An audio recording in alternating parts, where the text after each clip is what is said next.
पिछले क्लास में देखो मैं रीजन के साथ बताया था यदि पुली है और इसके दोनों तरफ मास है जिसे हम लोग एक्टिव पसी पे कहते हैं।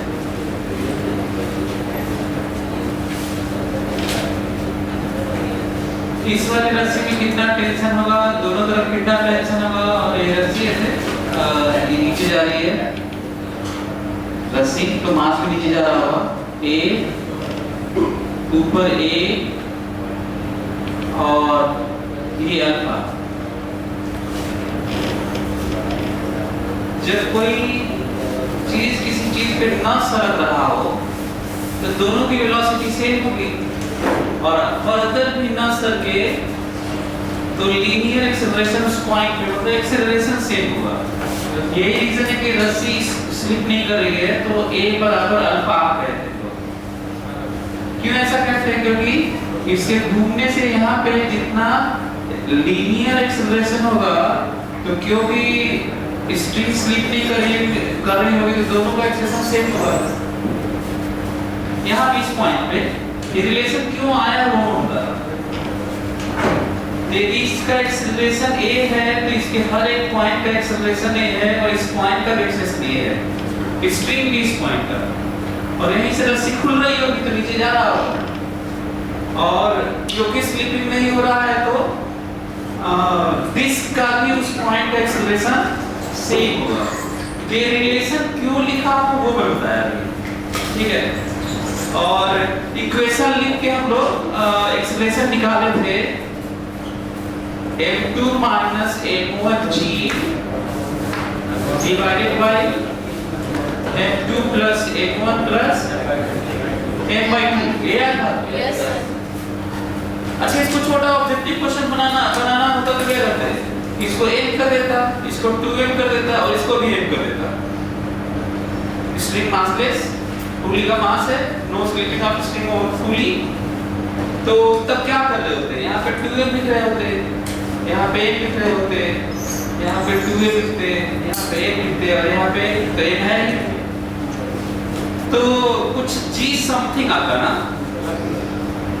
g के साथ कुछ आ जाता fraction g by 7 g by 2g by 7 2g by 7 2g by 7 तो इंटीजर टाइप को कैसे बनाते हैं, कहते हैं 2g by n, मतलब चीजें निकाल लेते हैं और कोई डिजिट रहता है उसकी जगह क्या लिख देते हैं n, तो छूट जाता होगा तब होगा n की वैल्यू बता।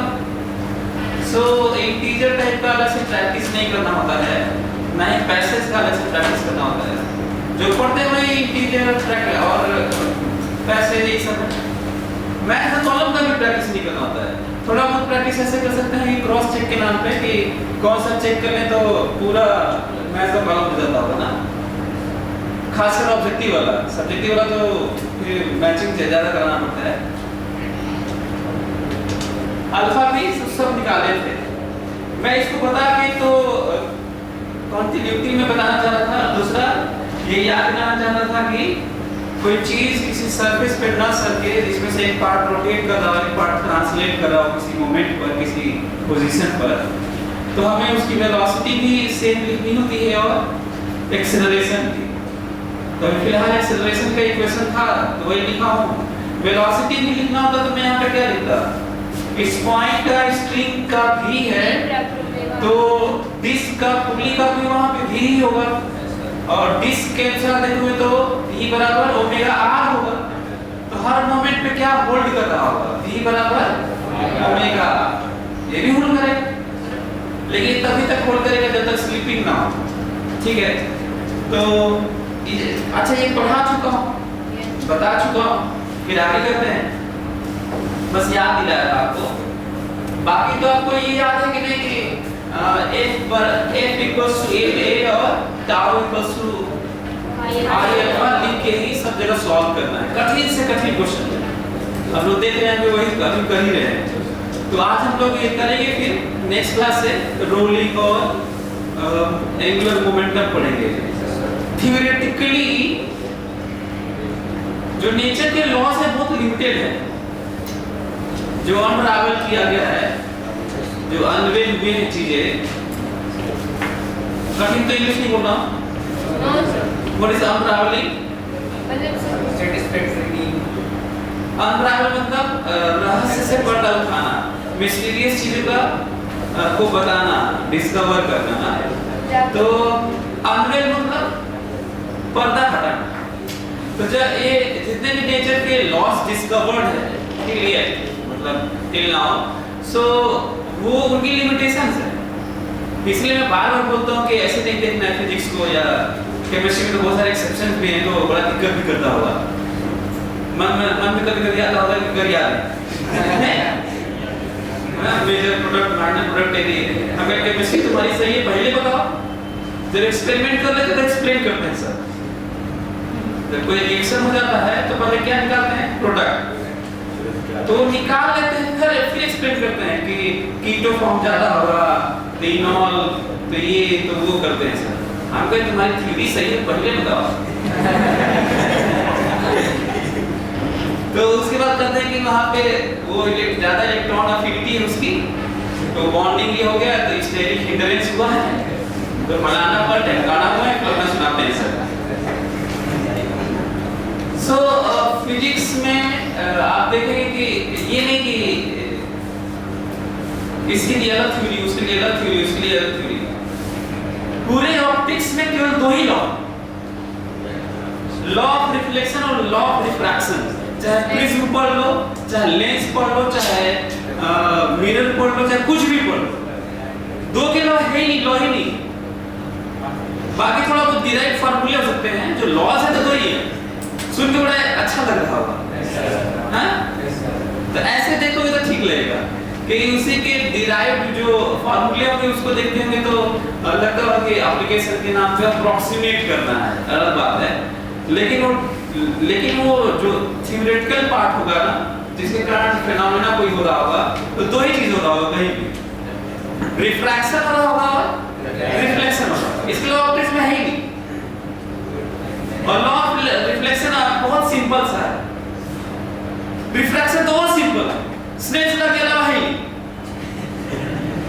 n1 sin i1 बराबर n2 sin i2 के अलावा है ही नहीं कुछ कहीं पे। ये अलग बात है कि कठिन क्वेश्चन आपको नहीं समझ आ रहा कि अप्रोच कैसे करें, और आप लोग सोचते हैं कोई फार्मूला बताए तो टैक्स उसी में रखते हैं, और भी साइन ज्यादा दिक्कत करता होगा, तो सोचते हैं कोई साइन बताए तो ज्यादा अच्छा होता है।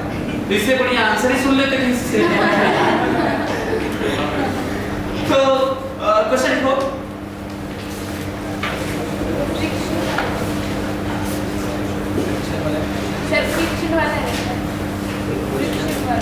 कौन सा फ्रिक्शन वाला?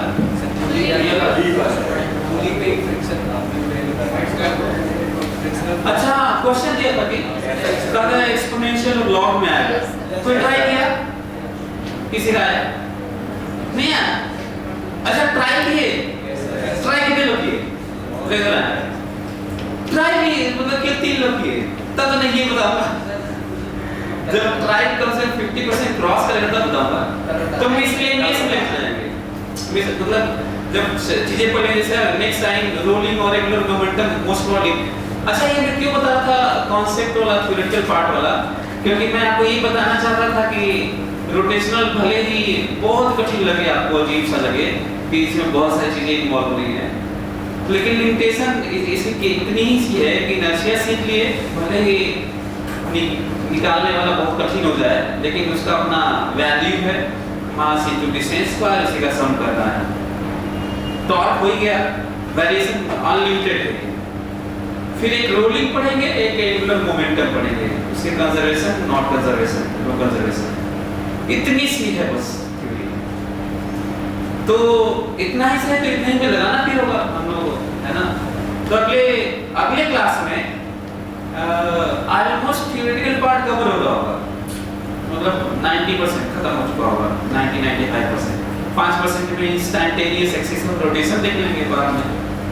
लेकिन इसके बाद जो क्वेश्चंस का दौर होगा, मिसलेनियस क्वेश्चंस का, मतलब क्वेश्चंस का मिक्स, वो बड़ा इंटरेस्टिंग और एंडलेस जर्नी होगी, अनंत यात्रा।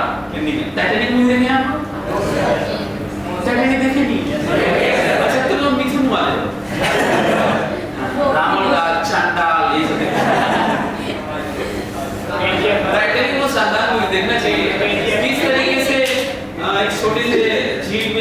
पॉन्ड में बनाया गया था वो इतनी शानदार मूवी है कि उतने अवार्ड्स अभी तक कोई नहीं जीती, उसके रिकॉर्ड ब्रेक हो गए अर्निंग के, लेकिन नंबर ऑफ ऑस्कर्स तो नहीं कोई ब्रेक किया।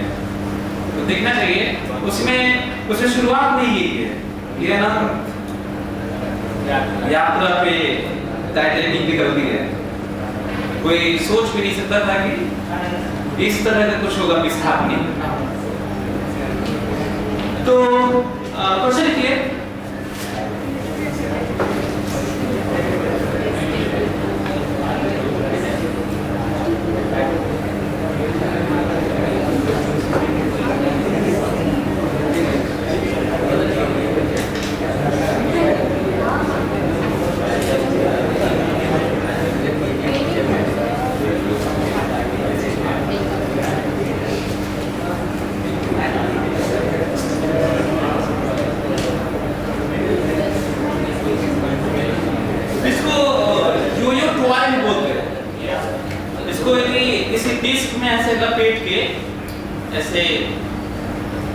ऐसे पकड़ लेंगे तो खुल के घूम के नीचे जाएगा, और यदि हैवियर डिस्क को रेजिस्टेंस पे रिलेटिवली कम माना जाए, हल्का फुल्का लेगा तो नीचे जाके रुक रहा होगा शायद, लेकिन बहुत भारी होगा, लोहे का बना हुआ, तो ये जाएगा और नीचे से फिर से उल्टा लपेट के ऊपर चढ़ जाएगा।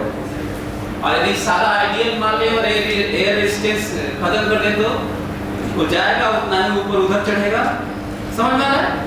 इधर खुलेगा तो लास्ट में बधा होगा, तो उसके पास स्पीड मिल गई होगी, लास्ट में जाके कैसे हो जाएगा इस पॉइंट पे वो रस्सी के, और फिर उधर चढ़ने लगेगा और उतना ही ऊंचा चढ़ जाएगा।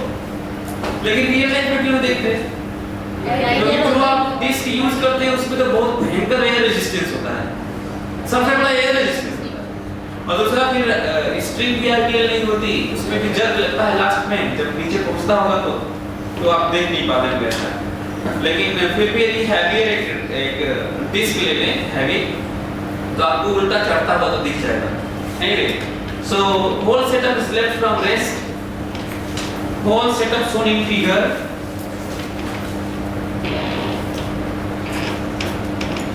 whole setup shown in figure is left from rest.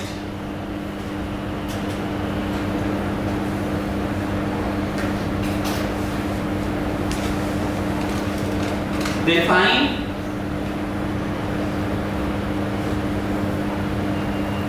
acceleration and angular acceleration of this, acceleration and angular acceleration of this,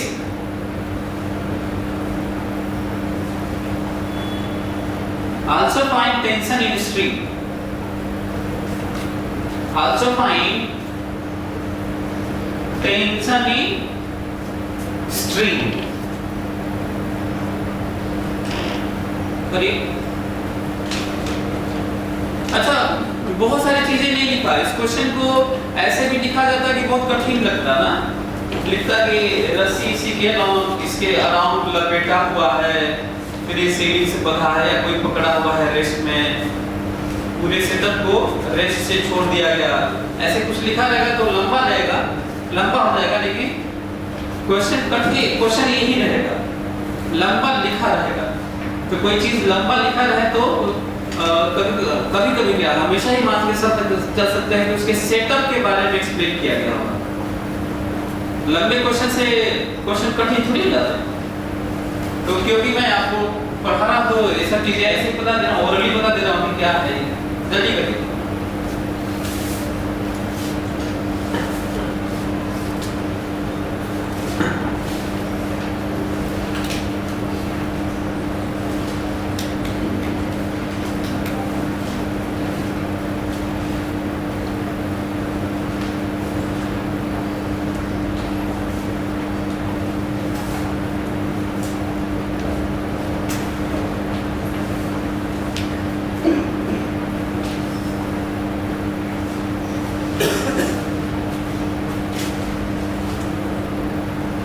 जल्दी करने का मतलब आप बाकी मिनट में इसको कर लीजिए, तो दिमाग में रखिए, अभी भी टाइम है स्पीड को बढ़ाने का, है ना। तो आप आधे मिनट में इसको करिए, फाइनल करिए, तीनों चीज निकालिए आधे मिनट में, स्पीड पे काम करिए।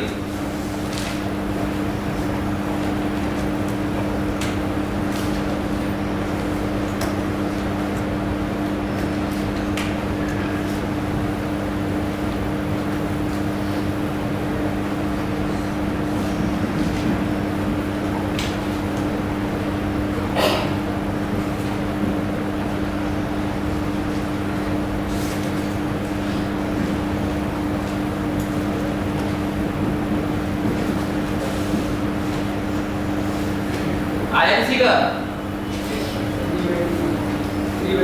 3/2 G ज्यादा हो, G से तो कमी है।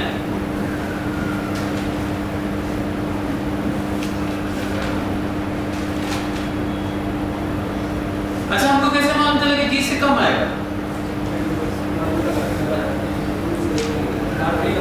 क्रॉस चेक भी तो अच्छी चीज है, हालांकि अच्छी चीज क्या है, हाईएस्ट लेवल के थॉट है ये। कई लोग पूछते हैं कि सर ऐसा कुछ बताइए कि आपकी तरह हम भी क्रॉस चेक करके फटाफट मारते हैं, कम से कम दो कैंसिल करते हैं।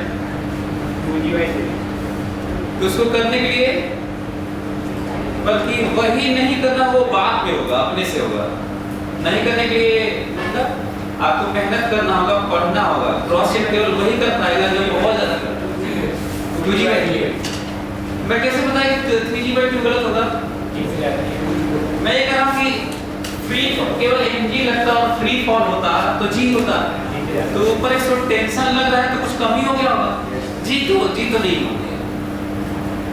अच्छा ये देखो, जिस समय मैं mg नीचे और टेंशन ऊपर सोच रहा था, mg नीचे और टेंशन ऊपर, उस समय मैं देख भी नहीं रहा था कि रोटेशनल भी हो रहा है, क्योंकि रोटेशनल का ट्रांसलेशनल से कोई लेना देना है ही नहीं कहीं पे। ये भी कम से कम सीख लीजिए, इससे पहले स्टेटमेंट इस तरह का हार्ड नहीं दिया हो तो सीखो। ट्रांसलेशनल जो पढ़ते आए हो एज इट इज वो हर जगह एप्लीकेबल होगा बिफोर रोटेशनल। ट्रांसलेशनल में हम एक बराबर एम ए लगाते हैं और बिल्कुल नहीं देखना चाहते कि point of position of application of force क्या है, कहां देखना ही नहीं। फोर्सेस कहां लग रहे हैं बॉडी पर, गाड़ी चल रही है, फ्रिक्शन कहां लग रहा है, इंजन कहां लगा रहा है, कैसे लगा रहा है, कौन पुश कर रहा है, रेजिस्टेंस फोर्स कहां कहां कैसे कैसे कर रहा है, देखना ही नहीं। F बराबर m a के लिए, जिसमें रिजिड बॉडी और डायमेंशनल बॉडी के लिए a की जगह ACM होता है, पार्टिकल के लिए a होता होगा। अच्छा, पार्टिकल के लिए a और बाकी सब चीजों के लिए ACM क्यों? पार्टिकल में केवल एक ही पॉइंट ही होता है, बहुत सारे पॉइंट तो होते नहीं है ना, कि सब एक्सेलरेशन अलग अलग होंगे। लेकिन जब रिजिड बॉडी होता होगा, डिस्क होता होगा, डंडा होता होगा, सिलेंडर होता होगा, तो उसमें बहुत सारे पॉइंट्स होते हैं, सबके एक्सेलरेशन अलग अलग हो सकते हैं, सेम भी हो सकते हैं।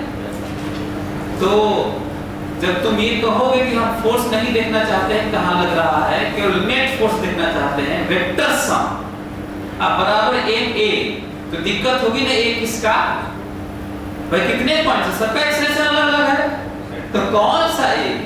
तो आंसर है सेंटर ऑफ मास। तो अभी भी एक बराबर है में, और बिल्कुल नहीं देखना है फोर्स, यानी कि सर टेंशन तो यहां लग रहा है, ऐसे देखने की बस लग रहा है, नीचे mg है ऊपर t है, तो एक्सेलरेशन तो g से तो कम ही होगा, फ्री फॉल होता तो g होता। चलिए, इतना डिस्कशन के बाद अब मैं वो काम करता हूं जो जरूरत है। अच्छा ये देखो ना, ये देखो कि ये जो डिस्क है, जो डिस्क है नीचे mg और ऊपर t, तो एक t तो एक ट्रांसलेशनल मोशन को रोक भी रहा होगा, जो एक ही तरह लेके जाना चाहता है, और साथ में सेंटर ऑफ मास से नहीं गुजरा है, तो ये टॉर्क भी एक रोटेशन भी टॉर्क भी प्रोड्यूस कर रहा होगा। तो दुनिया का कोई एक फोर्स दो तरह का एक्ट कर सकता है, एक ट्रांसलेशनल मोशन के लिए भी एक्ट कर सकता है और एक रोटेशनल मोशन के लिए। बहुत ही हो सकता है एक ही करे, हो सकता है टॉर्क न लगे, केवल फोर्स लगे, ये भी हो सकता है। तो ये है फ्री बॉडी डायग्राम। और फ्री बॉडी डायग्राम में पहले तो ये कि ये घूम रहा होगा, नीचे जा रहा है कितने से, ए से, और ये घूम रहा कितने से, अल्फा से। आपको पता है कि ये पॉइंट रेस्ट में रहेगा क्योंकि रस्सी वाला पॉइंट यहीं पे छूट जाएगा। ये रस्सी मान लो, ये वाला ऐसे नीचे जा रहा होगा और हर पॉइंट क्या होगा, छूट रहा होगा और स्लिपिंग है नहीं। तो यदि ये रस्सी का ये पॉइंट रेस्ट में है तो डिस्क का भी ये पॉइंट रेस्ट में है। और रोलिंग नहीं पढ़े हैं पर थोड़ा बहुत आइडिया होगा कि यदि रेस्ट वाले सरफेस पर सर्कुलर बॉडी का रोलिंग हो तो पॉइंट ऑफ कांटेक्ट रेस्ट पे होता है। यदि चलते हुए सरफेस पे रोलिंग हो तो मान लीजिए ट्रक चल रहा है, अंदर में बॉल रोल करा दी है, तो एक ट्रक चल रहा है और अंदर में बॉल रोल करा सकते हैं ना, ट्रेन में भी, तो रिलेटिव रेस्ट रहेगा, रेस्ट में नहीं, क्या रहेगा, रिलेटिव रेस्ट। तो बल्कि रिलेटिव रेस्ट जनरल स्टेटमेंट, इसमें दोनों आ जाएगा। एक तो ये भी पॉइंट है, ध्यान देना चाहिए। तो फिलहाल ये वाला कौन सा है, जैसे लग रहा है जमीन पे रोलिंग हो रही है, ऐसा लग रहा है कि इस पे रोल होने जा रहा है और एक नया नया सरफेस बनता जा रहा है। ऐसा लग रहा है जैसे कहा जाता है ना, पहले शुरू में वेव के बारे में आया था कि बिना मीडियम के वेव चल ही नहीं सकती, मैकेनिकल वेव पहले दिखा था लोगों को रस्सी में, पॉन्ड में और ऐसे। तो मीडियम में ही तो पार्टिकल्स के ऑसिलेशन होते हैं और लॉन्ग होते हैं तो लॉन्गिट्यूडनल बोलते हैं और परपेंडिकुलर होते हैं प्रोपगेशन ऑफ डिस्टरबेंस के तो ट्रांसवर्स बोलते हैं। और लाइट को लेके बहुत दिन तक चर्चा रही और आज भी चर्चा है, कल भी रहेगी। क्यों? क्योंकि फोटोन वेल नोन नहीं और ना ही लग रहा है कभी होगा। बहुत खतरनाक होता है फोटोन, बल्कि मैं देंगे आपको फोटोन हल्का होता है कि आप हल्के मत दीजिए। हाँ, तो हमेशा ये वेल नोन कभी था भी नहीं और आज भी नहीं होगा, कल भी नहीं रहा। कोई गाना है ना, 100 साल पहले हमें तुमसे प्यार था, आज भी है और ऐसा ये बड़ा अच्छा भी लगता होगा आपको, भले कोई मिला नहीं होगा अभी तक।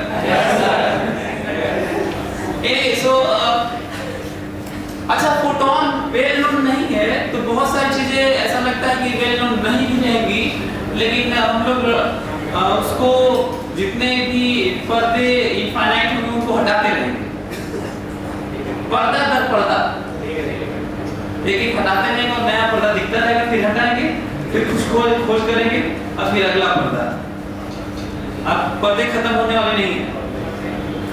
ठीक वैसे जैसे ब्लड ऐसे सिचुएशन में बनता है बोन मैरो में, टर्म्स कंडीशन इतना है कि हम आर्टिफिशियली उसको बना ही नहीं पाते। ब्लड डोनेशन की देखते हैं ना कि लोग आग लगाते हैं और लोगों की कहते हैं लोगों की जान बचाने के लिए आप ब्लड डोनेट करिए और ऐसा।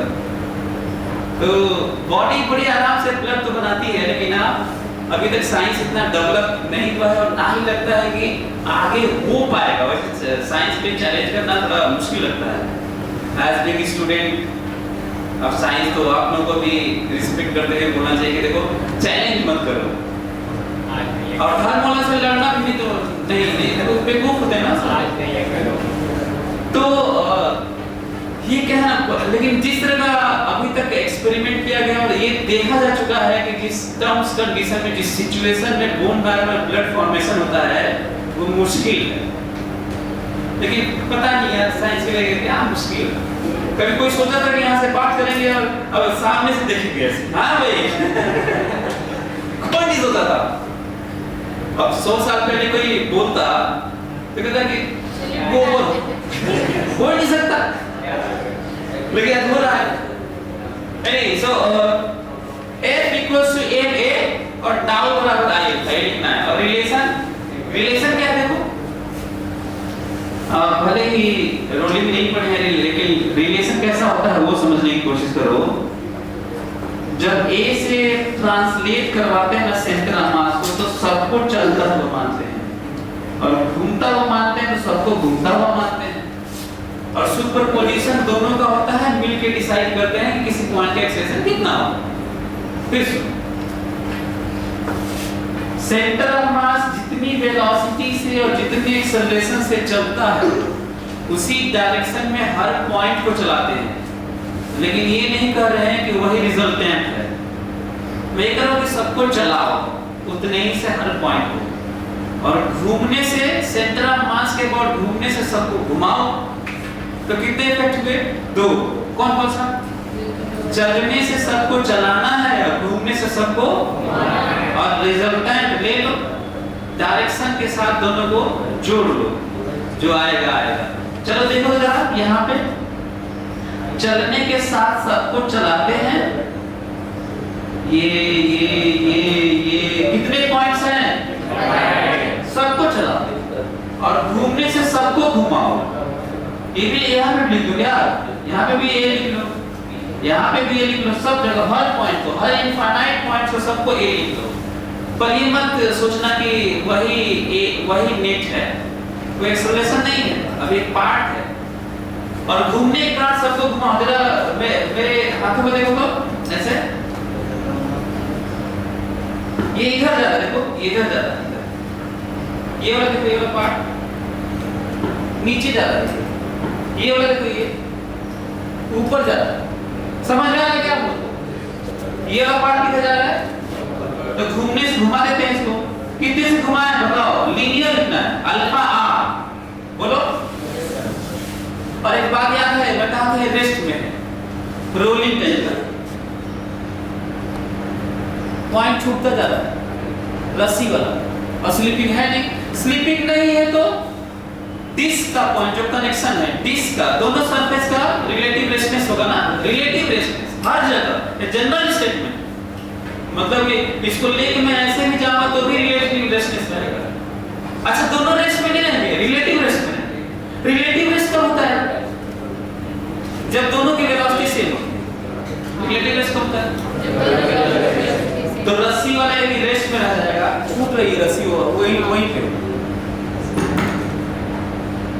यही पे रस्सी छूट रही है तो रेस्ट में होगा रस्सी।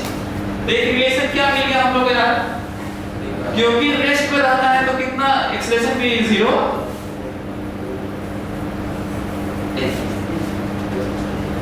अच्छा, मैं एक्सप्लेन कर रहा हूं, वैसे टीचर्स इतना एक्सप्लेन नहीं करते, वो तो लिख देते हैं बराबर अल्फा, कहते हैं कि इसको रट लो, हर जगह यही होता है। अच्छा, इतने से आपका आईटी में सिलेक्शन भी हो जाएगा ना, क्योंकि लगा देंगे तो आ जाएगा।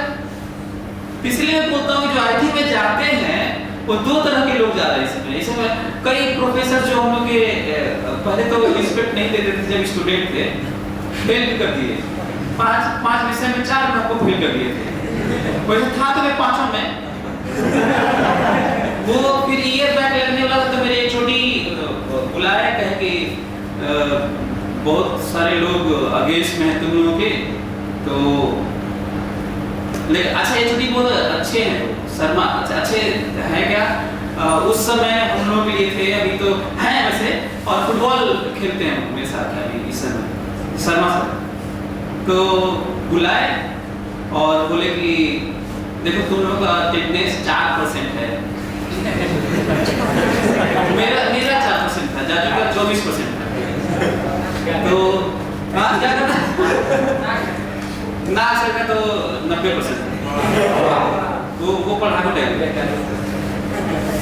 तो बुलाया, कहे कि देखो बेटा, फेल तो तुम 5 में हो, और बहुत सौभाग्यशाली हो कि एक सब्जेक्ट मेरा भी है इसमें, फेल तो तुम हो, लेकिन यदि पी लगाएंगे पास वाला तो भी ईयर बैक लगेगा, इसलिए हम तुम्हारा ई लगाना चाहते हैं ताकि ईयर बैक न लगे। सही में ई लगाए, फटाक से बैठ के भागा वहां से और ज्यादा बात ना करे, नहीं तो कब गुस्सा के फिर से पी लगा के छोड़ते तो ऐसे उसी तरह रख देंगे।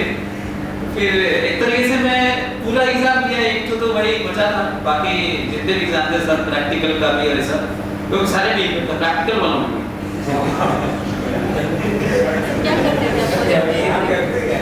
बहुत इरिटेट हो गया था कोर्स से। हमको लगता था कि जिसके लिए मैं आया था वो था नहीं ना वहाँ पे, तो ये बहुत गुस्सा आता था।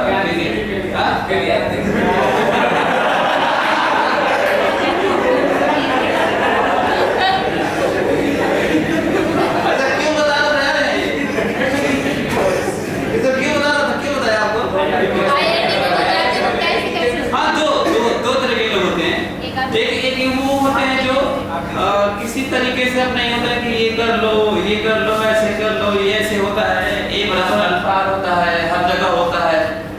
तो यदि ऐसा आ गया कि नहीं होता है तो गड़बड़ाएगा।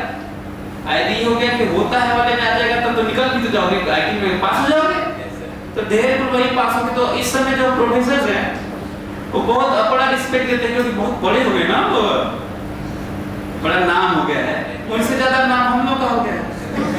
तो वो आप बड़ा रिस्पेक्ट देते हैं, कहते हैं कि बेटा कभी मिलने आओ, घर पे आओ। आपके ऑफिस में तो पहले बुलाए नहीं, घर पे बुला रहे।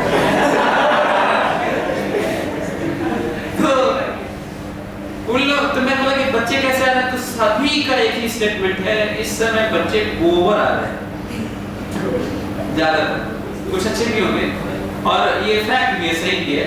उसका रीजन है तो सब्जेक्टिव वाला खत्म कर देगा जो हम लोग के टाइम था, और दूसरा इतने पैटर्न डीपीपीज और फलाना ढिमकाना इसको बना लिए हैं, ये बड़ा अल्फा तो इतना तो बना के तो उसी बच्चे को रट पीट के टाइप का, ये टाइप का ना हुआ रट के एक्सप्लेन में किया था अलग बात है, लेकिन आप ए बराबर अल्फा जनरली 99% केस में लग ही रहा होगा, क्योंकि बहुत कठिन बना देंगे तो वैसे भी नहीं होगा, पढ़े तो नहीं होगा। तो इस तरह करके बच्चे सेलेक्ट हो जा रहे हैं, पर अच्छी चीज नहीं है, उसके लिए आईटी बना लिया है। वैसे आईटी रिसर्च के लिए बना रहता है, लेकिन आप कोई रिसर्च नहीं कर रहे हैं, तभी लोग कर रहे होंगे, सभी हम जॉब कर रहे हैं, क्योंकि सुनने में आता है उनको कि 1.5 करोड़ की जॉब लग गई है, और पेरेंट्स भी वही चाहते हैं, पैसे उन्हें मिडिल क्लास फैमिली 70-80% है, और इतना बड़ा परसेंटेज है मिडिल क्लास का कि 2 पार्ट बना दिए सब, lower middle class, upper middle class. भाई पहले तो 3 ही था ना, लोअर मिडिल और अपर। मिडिल इतना बड़ा था मिडिल क्लास कि 2 बनाना पड़ा उसको, एक लोअर क्लास, एक lower middle class, upper middle class, then upper class. तो अपर क्लास वही 5% है, लोअर क्लास में भी वही 5-10% है, मिडिल क्लास लंबा सा तो उसमें 2 डिवाइड कर लिए। तो ज्यादातर लोग वही लोअर मिडिल क्लास, बल्कि लोअर अपर में भी लोअर वाले होते हैं लोग, तो उनकी इच्छाएं पूरी नहीं रहती हैं, तो अपने बेटों से बेटियों से इच्छाएं पूरी करते कि भाई पैसा कमाओ, इतना खर्चा किया है तुम्हारे ऊपर, इतना कर्जा है, माँ बाप का कुछ तो कर्जा उतारो। अब वही जॉब वाला दिमाग में आता है। कल ट्यूसडे, कल है छुट्टी नहीं है, क्लास है मैथ्स जादू सर 10 बजे कल जादू सर क्लास है, तो 10 आउट नॉर्मल। सो हाँ, तो मैं पहले एक्सप्लेन कर दिया, लेकिन कहीं पे दोनों फॉर्मेट में। अब ये एग्जाम में मत करना ना, ऐसे एग्जाम में वही वाला करना जो बाकी सब करते हैं, लेकिन एक्सप्लेन अलग से कर देता हूँ मैं जानबूझकर। तो एग्जाम में ऐसा मत सोचना कि पहले हम ये सोच के लगाएंगे क्यों होता है, वहां पे एक बार अल्फा लगाओ और आगे बढ़ो ना। तो ट्रांसलेशनल मोशन लिखता हूँ, ट्रांसलेशनल बताओ, एक बराबर एम ए, तो एम जी माइनस टी बराबर M A, centre of mass का ए है, सेंटर ऑफ मास का ए। क्या नोटिस करना था इसमें, हम बिल्कुल देखना नहीं चाह रहे थे कि फोर्सेस कहाँ कहाँ लग रहे हैं। Position of application of force देखना ही नहीं चाहते और कहीं भी नहीं देखना चाहते एक बराबर के लिए। दिमाग में बैठा लो, हर जगह एप्लीकेबल है, बता रहा हूं। हम नहीं देखना चाह रहे थे कि टी कहां लग रहा है। यदि छोटा सा रेडियस बगल में पर एरिया टाइप का बना के यहाँ पे भी टी रहता तो भी मैं यही लिखता, तो भी मैं यही लिखता। दूसरा, अच्छा ये दो ही इक्वेशन भी होते हैं इस तरह के जहाँ पे इंस्टेंटेनियस बात होती है। याद है ना, 5 ही गवर्निंग इक्वेशंस हैं, गवर्निंग लॉज जो लगाते हैं। कौन कौन से? n बराबर fa, टाउ बराबर I alpha, energy conservation, momentum and angular momentum, यही तो है बस। तो इंस्टेंटेनियस 3 तो कंजर्वेशन है, 3 तो कंजर्वेशन है from one state to other state की बात हो रही है, चाहे इंपल्सिव चेंज हो चाहे ग्रेजुअल चेंज हो भाई, तो और चेंज पे डिपेंड भी नहीं करता।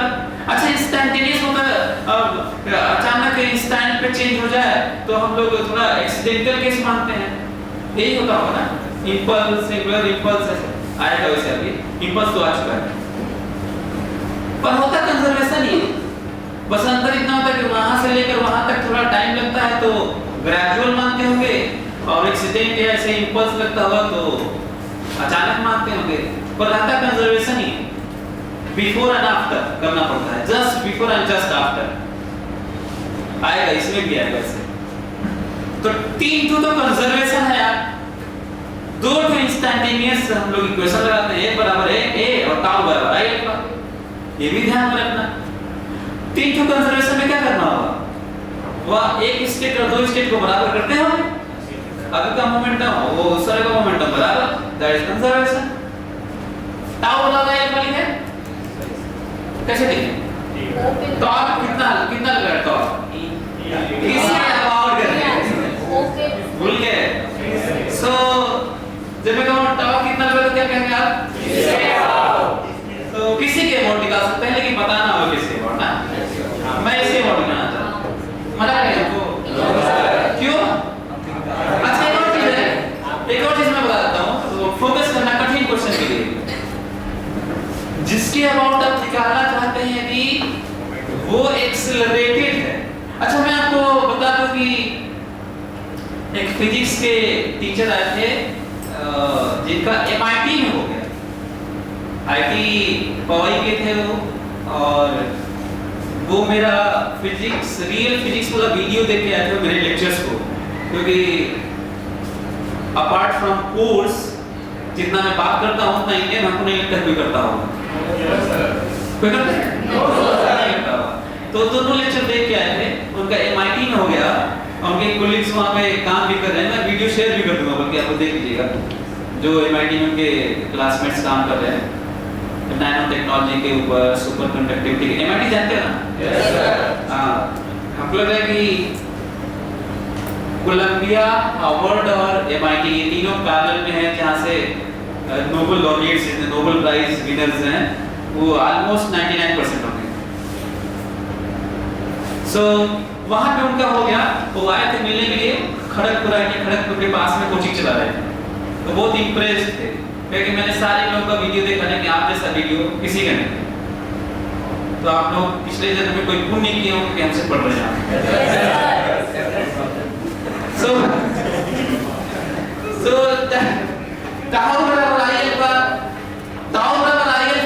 के लिए तो अच्छा मैं क्यों बताया बीच में, मैं भूल गया बताना। एक्चुअली उनका डेमो लिया, मैं वो पढ़ाने के लिए आए थे, लेकिन उनका फिर MIT हो गया तो अपना उधर कुछ मिसहैपनिंग हो गया था, उनके माँ के साथ में कुछ डिजीज हो गया था, तो शायद उनकी माँ नहीं ऐसे कुछ बोले थे, मुझको याद नहीं आ रहा अच्छे से, क्योंकि मैं उतना मैं बहुत इसी को लेकर खुश था कि अच्छा एक बंदा ऐसा हुआ जिसका MIT हो गया, आए थे मिलने के लिए, बता रहे थे कि देख तो वो कहा कि सर डेमो लेने में ज़्यादा अच्छा रहेगा कि मैं कैसा हूँ। तो उनसे मैं रोटेशनल क्वेश्चन पूछा और उनसे गलती हो गई, तो और वो बता नहीं पाए अंत तक, उनको इधर उधर करता रहा कि सर, और वो ट्राई कर रहे थे, मैं कुछ हो रहा था, बता कुछ हो रहे थे, तो शायद मैं उनसे बात बोला कि आप घुमाने की ट्राई कर रहे थे ना कि मैं भूल जाऊं, करके हाँ सब ट्राई तो कर रहा हूं देखिए भूलने वाली था एक्चुअली। वो गड़बड़ वो मैं क्वेश्चन करवा भी दूंगा आपको बाद में, पर स्टेटमेंट ध्यान से सुनो। जब वो एक चीज चूज करते हैं जिसके अबाउट टॉर्क निकालना होता है, यदि वो एक्सेलरेटेड क्या हो एक्सेलरेटेड, तो नॉन इनर्शियल फ्रेम हो गया आपको, तो आपको सूडो फोर्स लगाना होगा। वही वो लगाना भूल जा रहे थे और आ ही नहीं रहा, रिजल्ट ही नहीं आ रहा। सो जब भी नॉन इनर्शियल फ्रेम चूज करें आप, अच्छा नया कॉन्सेप्ट नहीं है ये पुराना ही है, रोटेशनल हो जाए से थ्योरी थोड़ी बदल जाएगी। सो ये एक्सेलरेटेड है, सेंटर को ले रहा हूं मैं कह रहा हूं सेंटर के अबाउट टॉर्क, तो थोड़ी देर में नीचे जाने वाला है ना, तो सेंटर के अबाउट टॉर्क की बात हो रही है। अच्छा आप कह सकते हैं कि सर ये नीचे जाएगा लेकिन हमारा मेन पॉइंट वही दिया रहता, तब तो इनर्शियल फ्रेम हो जाएगा, ठीक है। लेकिन सेंटर पे ही चलते रहे तब तो नॉन इनर्शियल हो जाएगा।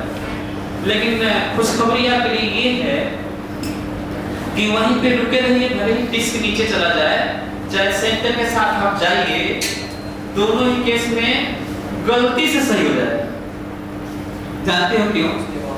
क्योंकि उसके अबाउट वहीं पे रहोगे तो भी mg वाला टॉर्क जीरो ही होगा, और जब सेंटर में बैठ के एक्सेलरेट हो जाओगे और सूडो फोर्स लगाओगे तो भी जीरो ही होगा। रीजन, सूडो फोर्स हमेशा सेंटर ऑफ मास लगाया जाता है। कहां लगाया जाता है? और किधर लगाया जाता है? जिधर एक्सेलरेशन है आपकी इनर्शियल नॉन इनर्शियल फ्रेम का, उसका उल्टा। मास कितना लेना होता है ऑब्जेक्ट का, और एक्सेलरेशन अपना, और उल्टा लगाते हैं। तो लगाएं? बताओ यदि मैं O ले लूं,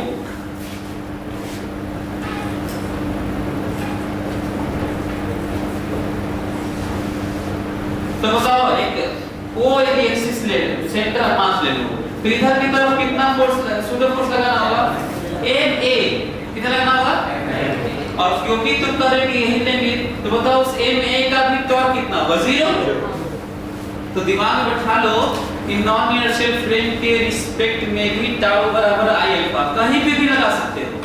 बस अंतर इतना है कि इनर्शियल फ्रेम लोगे तो सूडो फोर्स नहीं लगाओगे, और नॉन इनर्शियल फ्रेम लोगे तो सूडो फोर्स लगाओगे, और वैसे ही लगाओगे जैसे लगाते आए हो। पर कहां लगाओगे? सेंटर ऑफ मास। कहां लगाओगे? सेंटर ऑफ मास। ध्यान रखना। चलो आगे बढ़ते हैं। तो क्या लिखने जा रहा हूं? टाउ बराबर I अल्फा। और ये भी सुनो, किसके अबाउट, तो ये बहुत इंपॉर्टेंट है, हर जगह तुम लोग ये करना ना, ऐसे O के अबाउट, A के अबाउट, B के अबाउट, B के अबाउट, जो कहो तो लिखो ना, लिखो। बल्कि पिछले क्लास में नहीं लिखा हुआ तो लिख लेना, अबाउट O बहुत जरूरी है किसके अबाउट। तो चलो लिखते हैं। चलो टॉर्क बताओ, ये O के अबाउट, mg का टॉर्क बताओ। 0। हां 0। अच्छा ma का टॉर्क भी 0 तो लगा नहीं रहा। वैसे ये नीचे चला गया होता, मैं नहीं जाता सेंटर ऑफ मास के साथ, तब तो सूडो फोर्स लगाते भी नहीं, और तब भी mg का टॉर्क 0 ही होता है ना। लेकिन तब इनर्शिया की प्रॉब्लम आ रही होती है, इनर्शिया बदल रहा होता है। सो देखेंगे इसको थोड़ा डिटेल में जानने की कोशिश करेंगे बाद में कि नया क्या हो रहा है, यदि वहीं पर रह जाए ना चले सेंटर ऑफ मास के साथ। तो चलो mg का टॉर्क बताओ। 0। सूडो फोर्स का 0। फायदा होगा वो लेने से ऐसी। अच्छा इमेजिन करो यदि इसके अबाउट ले लिए होते तो इनर्शियल फ्रेम हो जाता, इनर्शियल। और यदि चलता हुआ कहीं इसके अबाउट ले लिए होते तो आपसे आता ही नहीं, फिर एक्सेलरेटेड कोई फ्रेम होता तो। क्यों? क्योंकि सूडो फोर्स छोड़ देते ना। अच्छा कि मैं कह रहा हूं कि टाउ बराबर I अल्फा, तो हर जगह होल्ड करता है सूडो फोर्स लेने के बाद एटलीस्ट। तो जल्दी से बताओ टॉर्क, इसका टॉर्क बताओ mg का। अच्छा पहले इसके अबाउट ना, तो mg का टॉर्क 0, सूडो फोर्स का 0, ये वाला कितना? t into r, बस टॉर्क इतना ही है। अच्छा इसके अबाउट मोमेंट ऑफ इनर्शिया बताओ, डिस्क है ये a-2/2। अच्छा ये डिस्क भी हो सकता था, सॉलिड डिस्क होता तो तब भी a-2/2। अच्छा रिंग भी हो सकता था, रिंग होता तो a-2। ये देखो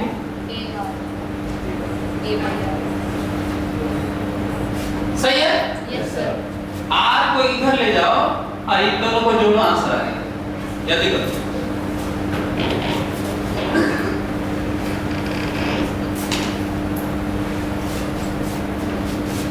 तुम्हें मिलेगा t बराबर, ये देखो इसको इधर करोगे तो कैंसिल हो जाएगा, r स्क्वायर और ये r स्क्वायर, और तुम्हें मिलेगा ma/2। जब इन दोनों को जोड़ोगे तो t कैंसिल हो जाएगा और तुम्हें मिलेगा mg बराबर, इसको जोड़ोगे तो 3/2 ma मिलेगा। ठीक है, और इसके बाद रिजल्ट मिलेगा a बराबर कितना हो जाएगा 2g/3। जो हम लोग सोचे थे g से कम आना चाहिए था, देखो आ गया। जो हम लोग सोचे थे कि g से कम आना चाहिए था और वो आ गया।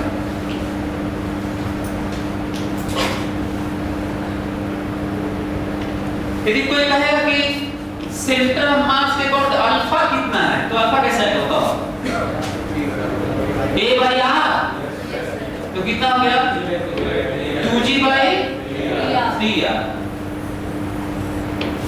कोई कहेगा टेंशन बताओ, तो यहाँ पर रख ले हैं, a की वैल्यू रख लोगे तो आ जाएगा ना, तो ये a उठा के यहाँ पे रख लो और तुम्हें t मिल जाएगा। कितना मिलेगा mg/3। ये भी तो अच्छा क्वेश्चन है, टेंशन भी अच्छा क्वेश्चन है।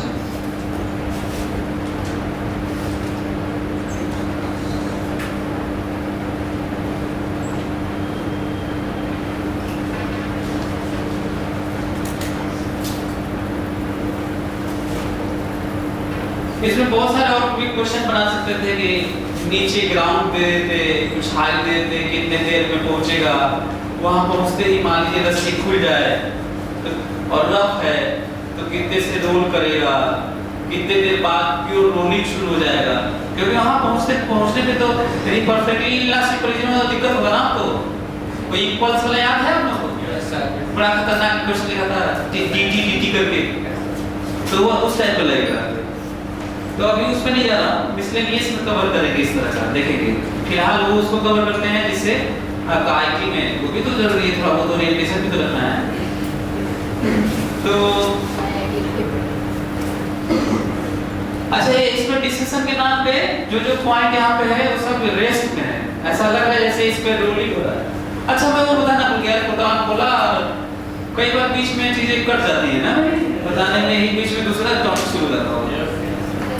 तो जो मीडियम बता रहा था कि मैकेनिकल वेव और मीडियम के ऊपर बात हो रही थी, उस समय मैं बात कर रहा था फोटोन और लाइट, नहीं?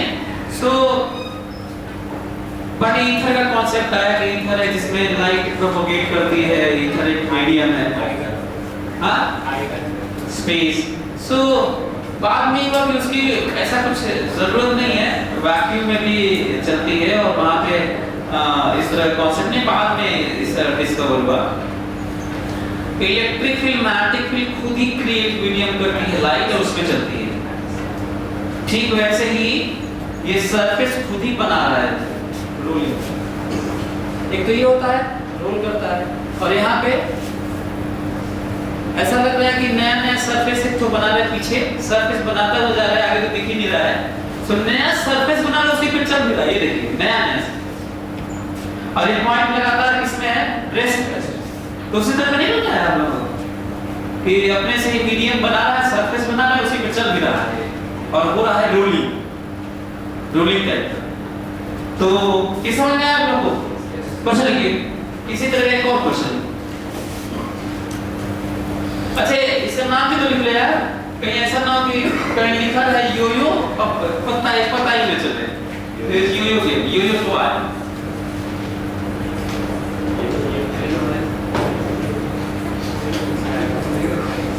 यो-यो, तो कहीं भी लिखा है कि यो-यो टॉय है, उसको छोड़ दिया गया ऐसे।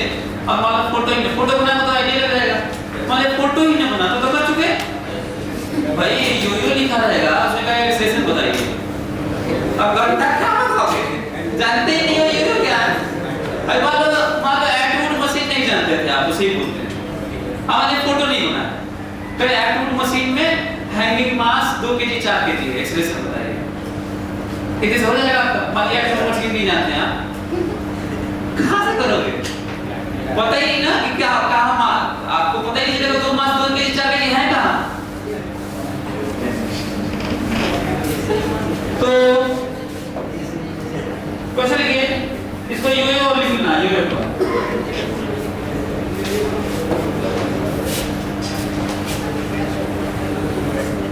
फिर से आगे वैसे ही मैं जानबूझ के थोड़ा अजीब सा फोटो बना रहा हूँ जो रियल टाइप का फोटो होता है।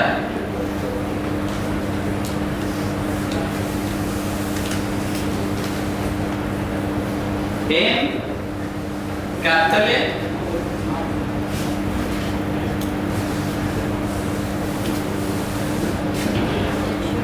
find acceleration of hanging mass,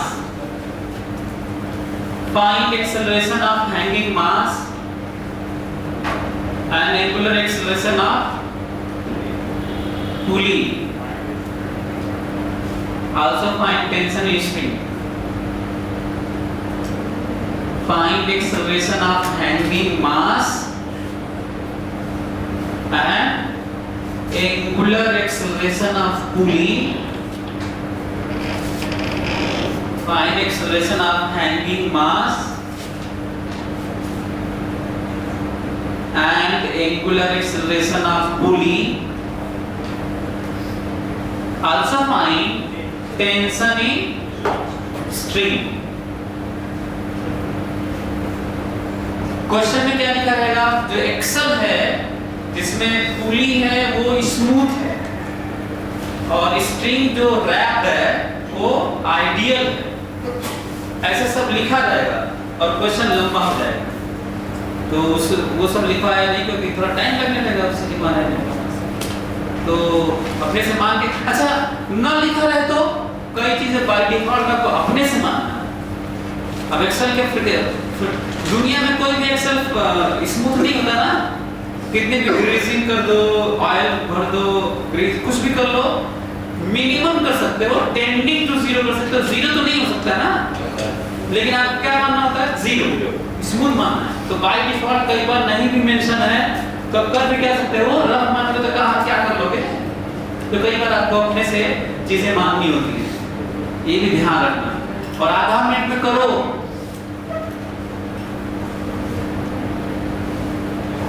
आधा मिनट के अंदर करो।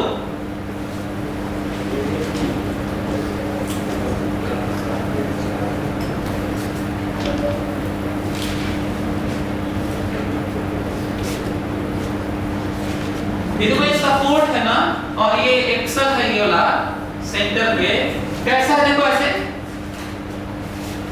बीच में रॉड है ना, ऐसे सपोर्ट है और बीच में रॉड है और उसमें पुली है, पुली बीच में रॉड है, पुली है। इमेजिन कर पाए तुम लोग?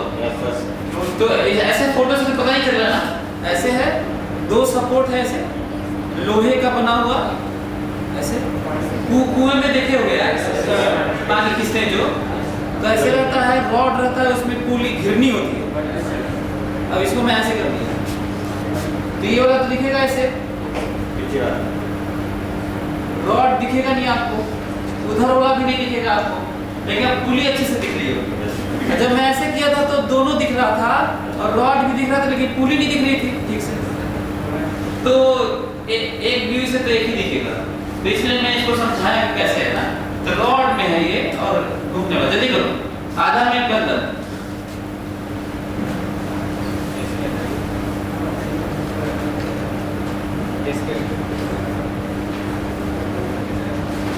रस्सी लपेटा हुआ है डिस्क पर, पुली पर, डिस्क मानना है इसको, बहुत जरूरी है ये भी। वैसे रियली में डिस्क नहीं होता, तो बल्कि कैसे भी क्वेश्चन बना सकते हैं, भी प्रैक्टिकली बनाना है तो क्या कर सकते थे, कह देते हैं कि हम आपको आई दे रहे हैं, तब तो ना डिस्क कहना होगा ना रिंग कहना होगा। हम करेंगे हम आई दे रहे हैं आपको 4 kg मीटर स्क्वायर, तब तो आपको ये भी पूछने की जरूरत नहीं है डिस्क है कि क्या है ना, ऐसे भी ये भी ध्यान रखना, मतलब कहीं पे आइडिया तो और बढ़िया है ना, तब तो हो गया? कितना है? पहले वाला दूसरी वाला अलग अलग ये अलग अलग मास ठीक है।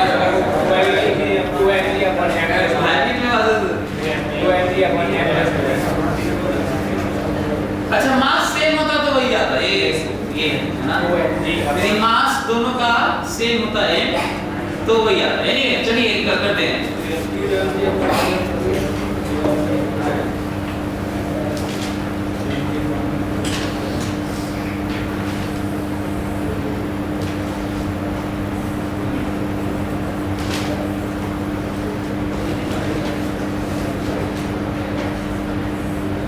ये देखो मैं पुली का बना रहा हूं।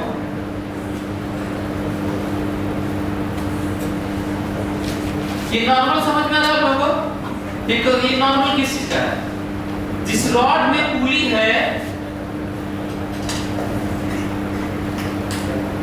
जिस एक्सेल में पुली है वो भी तो लगाएगा ऊपर। अच्छा मैं ऊपर क्यों लगाया हूं? टेढ़ा क्यों नहीं लगाया? ऊपर क्यों लगाया? ऐसे क्यों नहीं लगाया? ऐसे या ऊपर ही क्यों, नीचे क्यों नहीं लगाया?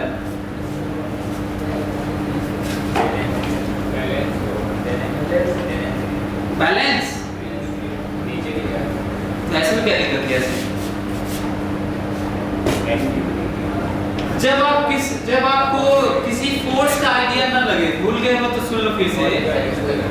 फ्रिक्शन तक का, स्प्रिंग का, इलेक्ट्रोस्टैटिक कुछ भी कहीं भी तुम्हें फोर्स का आइडिया न लगे तो बाकी सब फोर्स का आइडिया लग रहा होगा। आप पता नहीं कौनों का आइडिया लगे तो रहने ही तो तब तो किसी फोर्स का आइडिया न लगे तो बाकी सबको देखो और उस फोर्स को छोड़े रहो और देखो बाकी सब लग रहे हैं तो क्या इंपैक्ट डाल रहे हैं और उनके डालने के बावजूद भी हो क्या रहा है ये भी पता रहता है।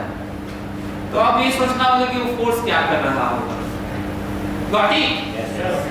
ऐसे करना कहीं पे भी जरूरत पड़ेगी तो करता हूं। यदि एक्सेल का पता नहीं चल रहा है तो मैं उसको छोड़ा, देखा इंजन लग रहा है और टी लग रहा है, ठीक है ना? तो किधर लेके जाना चाहता है? तो एक्सेल तो करा कि जाने तो नहीं देंगे ना, वो नीचे नहीं जाने का। तो जब नीचे लगा तो ऊपर लगा के रोका, बैलेंस करना। अच्छा कैसे मालूम कि बैलेंस है? ट्रांसलेशनली दुनिया में कहीं पे भी सेंटर मास का एक्सेलरेशन 0, फोर्सेस बैलेंस ही होंगे, मस्त है। क्यों बैलेंस होंगे? क्योंकि F नेट बराबर F ACM होता है। क्या होता है? F नेट बराबर F ACM। ACM को क्या कहना है? 0। जब ACM को 0 कर रहे हो कहीं पे भी तो F नेट 0 हुआ ना, ऐसे सोचो। तो सेंटर यहीं पे है, उसका एक्सेलरेशन 0 है, तब तो नेट फोर्स 0 होना चाहिए। तो जितना नीचे उतना ऊपर, तो ऊपर इसी लगाया। पहला एक क्वेश्चन लिख रहा हूं, ट्रांसलेशनल वाला लिख रहा हूं, ये देखो इंटरेस्टिंग। ट्रांसलेशनल वाला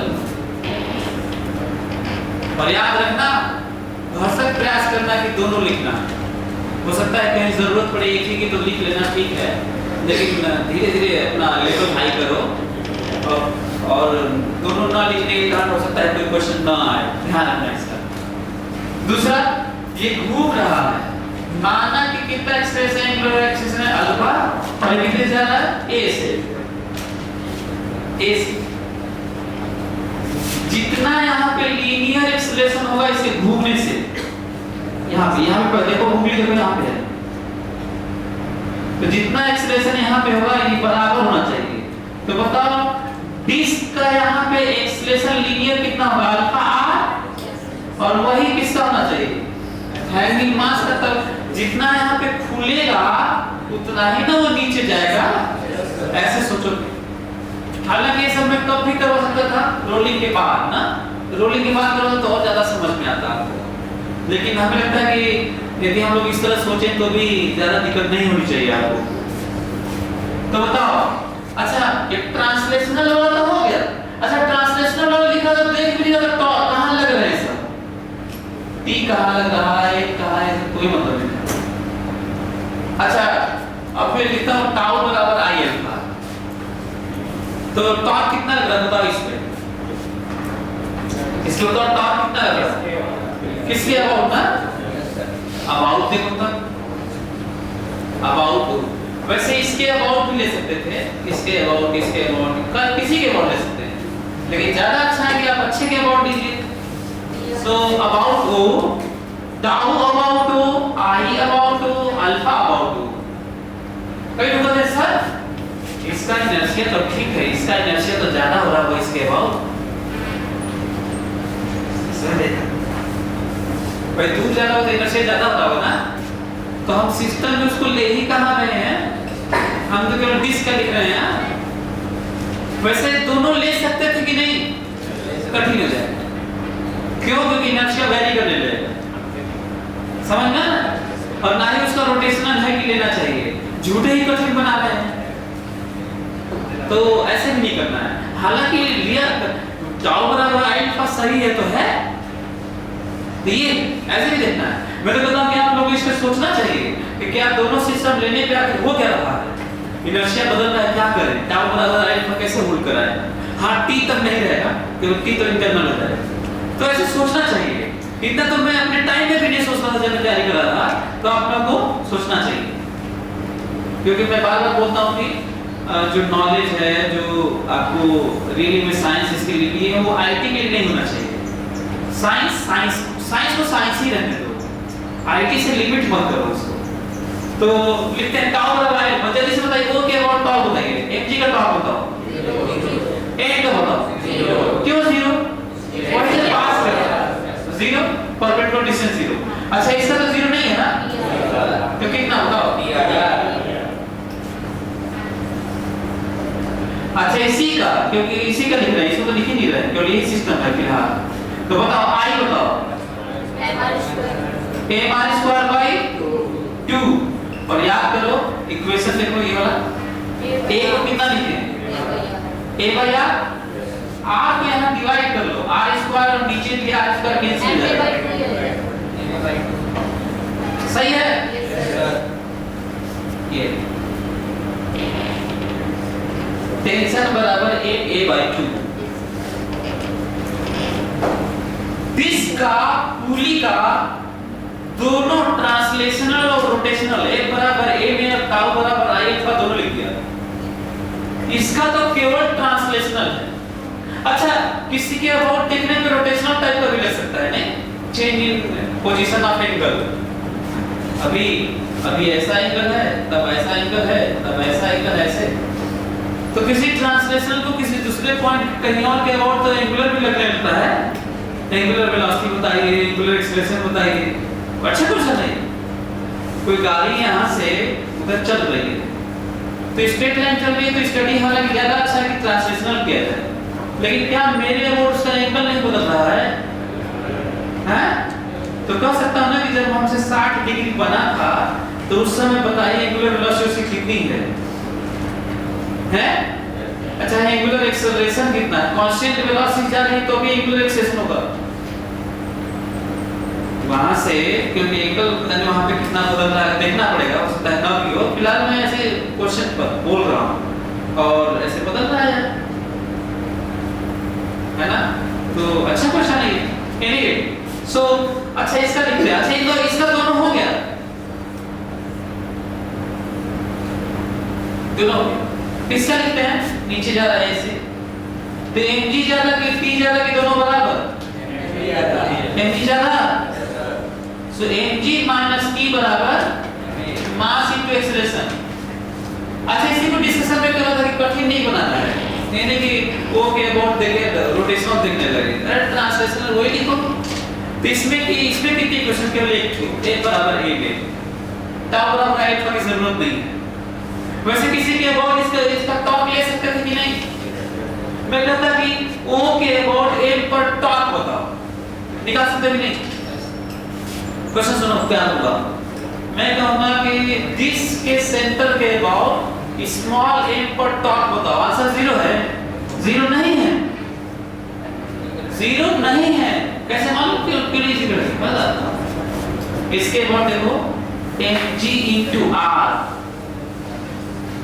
mg into r minus t into r, अरे ये पढ़ाया ना, line of action of force perpendicular distance यही ना करोगे। Yes, sir. और ये दोनों बराबर होता तब ना जीरो होता, दोनों बराबर है ही नहीं, जीरो आ जाएगा। लेकिन जरूरत नहीं इस तरह की लिखने की, सोचने की। ट्रांसलेशनल वही लिखो, दोनों को जोड़ो जल्दी से, डिस्कशन डिटेल रहे, और फिर उसके बाद जब जरूरत पड़े टेस्ट में, एग्जाम में, कहीं पे, तो आप आसानी से जल्दी से करिए, मत सोचिए ऐसे, है ना? तो जल्दी करिए, इसको दोनों को जोड़ के बताइए कितना आंसर आता है।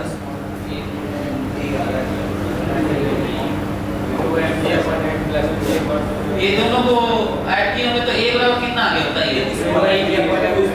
2mg बाई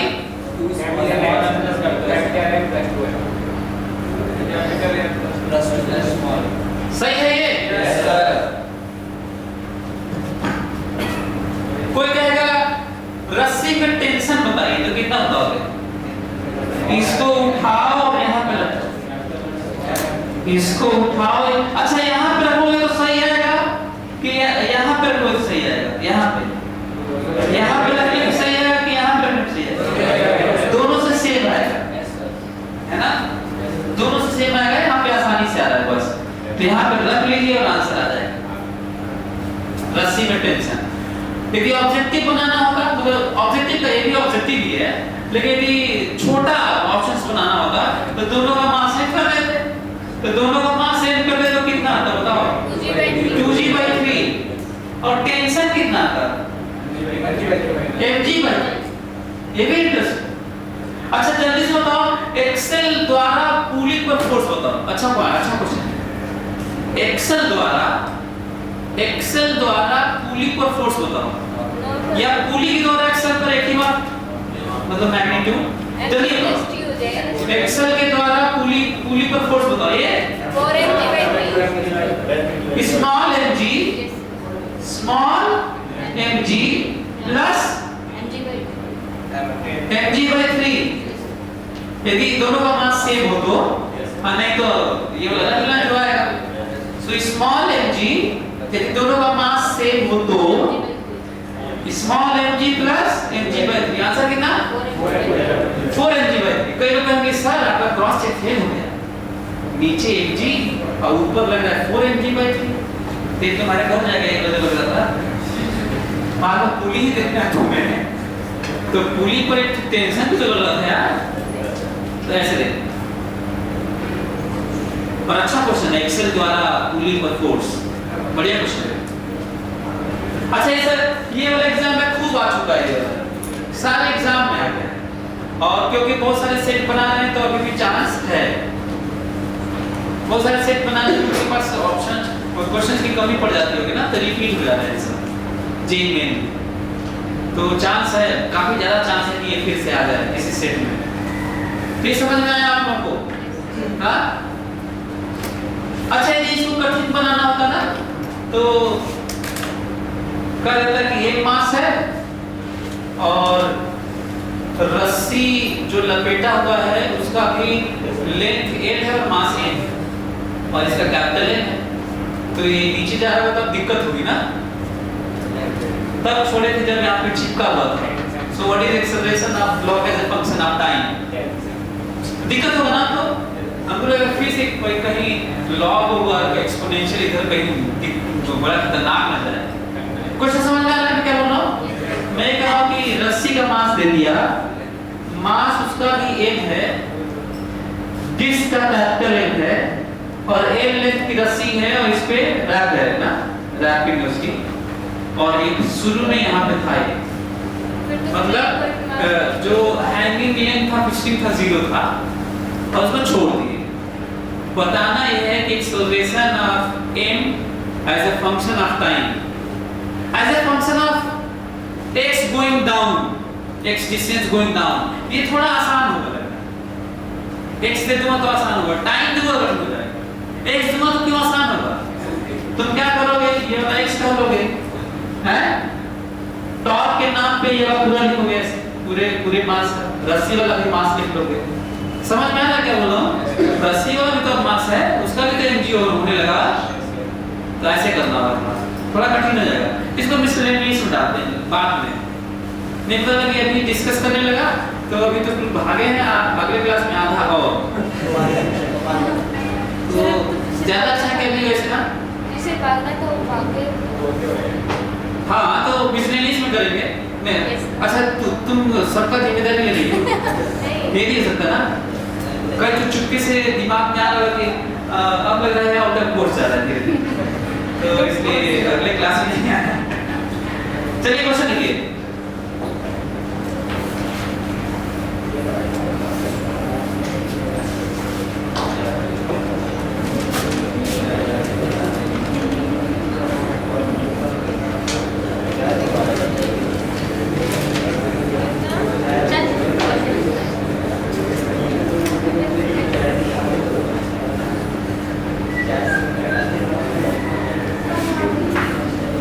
आपको बताना है कि कहाँ पे सपोर्ट लगाएं मास्टर स्लॉट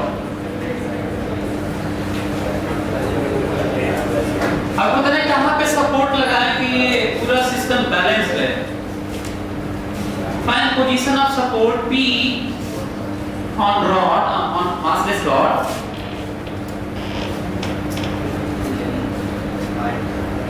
find 2 मीटर है find position of supporting rod P to keep whole setup in equilibrium.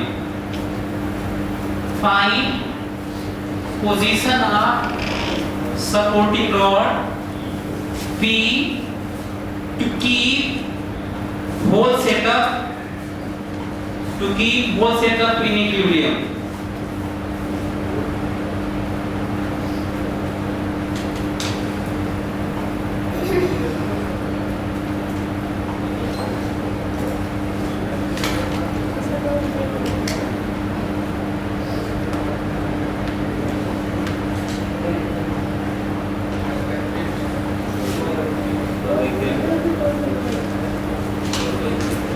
Four by three तो वो दोनों तो बता रहे ना ये बताओ कि कहाँ से बता रहे हैं देख के कौन बताएगा मैं इधर से मालूम तो क्या करोगे अच्छा देखो पढ़ाई लिखाई का ये बहुत छोटा फायदा है कि आपका आईटी में होगा कि नहीं होगा हो जाएगा तो वो छोटा ही फायदा है कई बार बोला फिर बोलता यदि तुम लोगों को लग रहा है कि आईटी में जाने से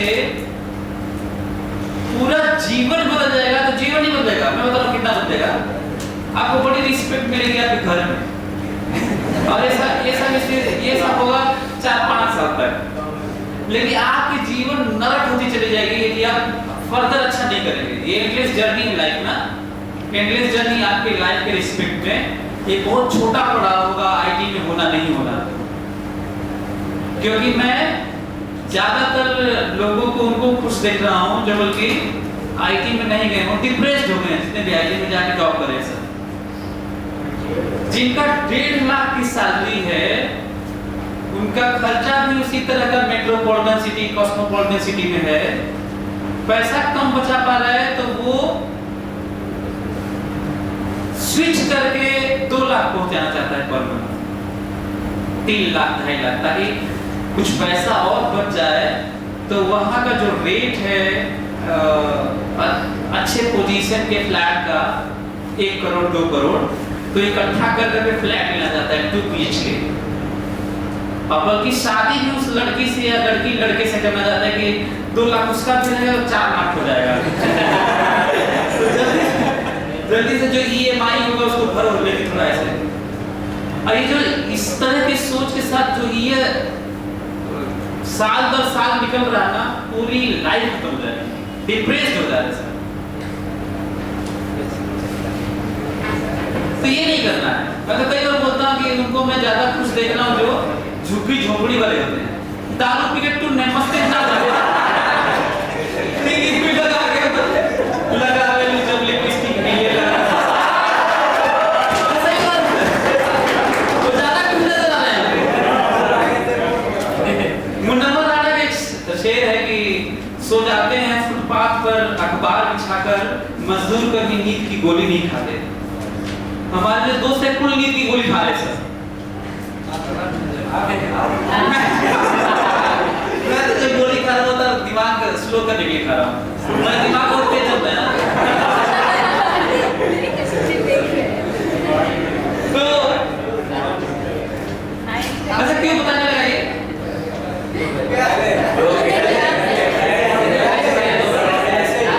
ऐसे क्यों शुरू हो गया क्या?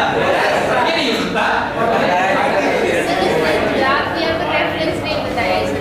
उसने जवाब तो दिया पर रेफरेंस नहीं बताया था, इसलिए किधर से पोजीशन। हाँ ये पोजीशन नहीं बताया।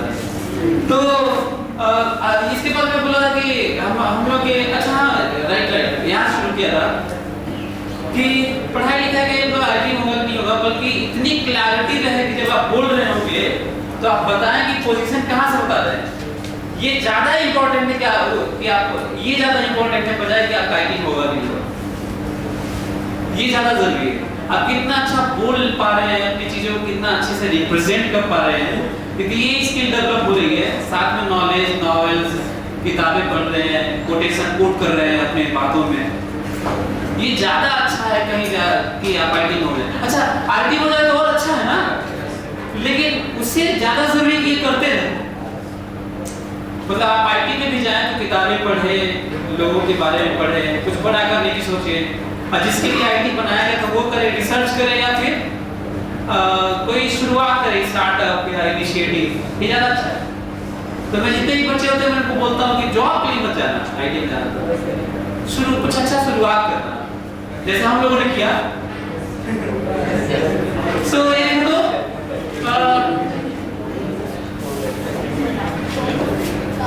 मैंने जब कोचिंग शुरू करना है तो कोचिंग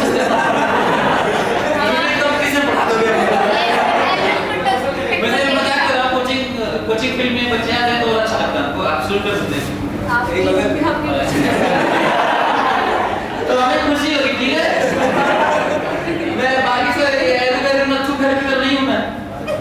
बाकी लोगों को गुस्सा आता है ना कि हमारे स्टूडेंट आगे निकल रहा है तो सब केस उस करवा देते हैं। यहाँ पे ही चल रहा है। साइड में खड़ी करें, L2 कोचिंग। साइड में ही करना देखो। अच्छा ये मैं यहाँ से बता रहा हूँ ना, कोड से ये बचा हुआ कितना डिस्टेंस है? 2 - x है। अच्छा यहाँ पे अलग से बता क्या? A1 coaching. A1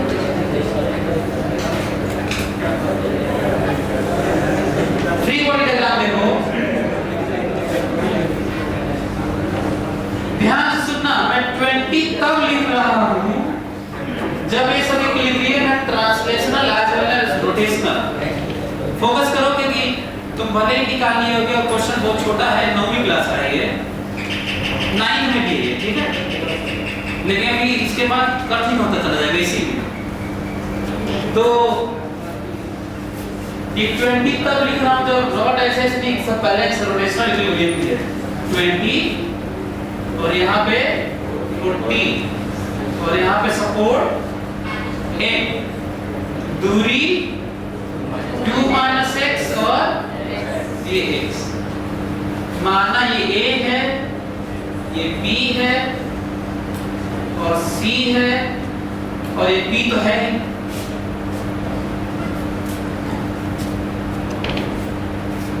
ये मैं 40 और 20 क्यों लिखा हूँ देखो ऐसे, ये रुका हुआ है तो ब्लॉक का देखोगे तो नीचे 20 ऊपर T, तो क्योंकि रुका है तो T बराबर 20, तो वही वाला T। उसी तरह से ये भी रुका है तो ये नीचे 40 ऊपर T तो T बराबर 40, इसलिए 40 लिखा हूँ।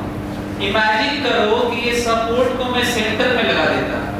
आसान क्वेश्चन नहीं है, बच्चे पूछने आते हैं कैसे करें, ठीक है। P को मैं सेंटर में लगा देता ऐसे, तो क्या ये जो लिखे हुए ये लिखते हैं, ये गलत है, गलत है, ये भी समझना, ठीक है। ये 20 और 40 नहीं होगा, क्यों नहीं होगा यार? रेस्ट में है ही नहीं यार, वो दौड़ ऐसे होने जा रहा है, रेस्ट में है ही नहीं वो, ऐसे कर लो। तो अभी बात करेंगे, अभी फिलहाल वो आसान वाला सुनो। हाँ तो रोटेशनल इक्विलिब्रियम और नेट फोर्स 0 और नेट टॉर्क 0। पहले ट्रांसलेशनल वाला लिख देते हैं बिना रोटेशनल को देखे। रोटेशनल और translational both are independent everywhere. कोई रिलेशन होता होगा अलग बात है, किसी कारण से, सिचुएशन से, रिलेटिव रेशनेस से कुछ होता होगा, जैसे a बराबर अल्फा ऐसा रिलेशन निकालते हैं तो सिचुएशनल है, नहीं तो सरकने लगे तो कौन सा क्यों बराबर होगा वो। तो लिखता हूँ ट्रांसलेशनल लिखता हूँ, जितना ऊपर उतना हाउ मच ऊपर जा देखो है और हाउ मच नीचे 20 प्लस 40 ठीक लिखा हो तो तुम्हें जान के अच्छा लगेगा। नॉर्मल जो सपोर्ट का है ये उसकी वैल्यू सही में 60 है, 60 है वैल्यू, 60 न्यूटन लगा रहे हैं। अब वो बताने के लिए रोटेशनल चैप्टर की जरूरत नहीं थी, क्योंकि रोटेशनल की बात ही नहीं है अभी। अगला सुनो, अब मैं लिख रहा हूँ टॉर्क। तो टॉर्क कितना लग रहा है बताओ इस पे, किसके अबाउट? फिलहाल तो ये भी है कि किसी का रोटेशनल एक्सेलरेशन, एंगुलर एक्सेलरेशन 0 हो, घूमे ही ना, तो किसी के अबाउट फिर नहीं घूमता, तो नेट टॉर्क 0 ही है। लेकिन मैं कहूँगा कि हर फोर्स का टॉर्क बताओ, ये मेरा क्वेश्चन था जो किसके अबाउट पूछे हैं। यदि मैं पूछा कि टॉर्क कितना लगा तो इसका आंसर तो ऐसे 0 था और किसी के अबाउट 0 है, देखेंगे। लेकिन हमें पूछना चाहिए था कि बताइए हर फोर्स का टॉर्क अलग अलग कितना कितना लग रहा है, तो इसका इसमें क्या करना होगा, किसके अबाउट, बहुत इंपॉर्टेंट है। चलिए लिखते हैं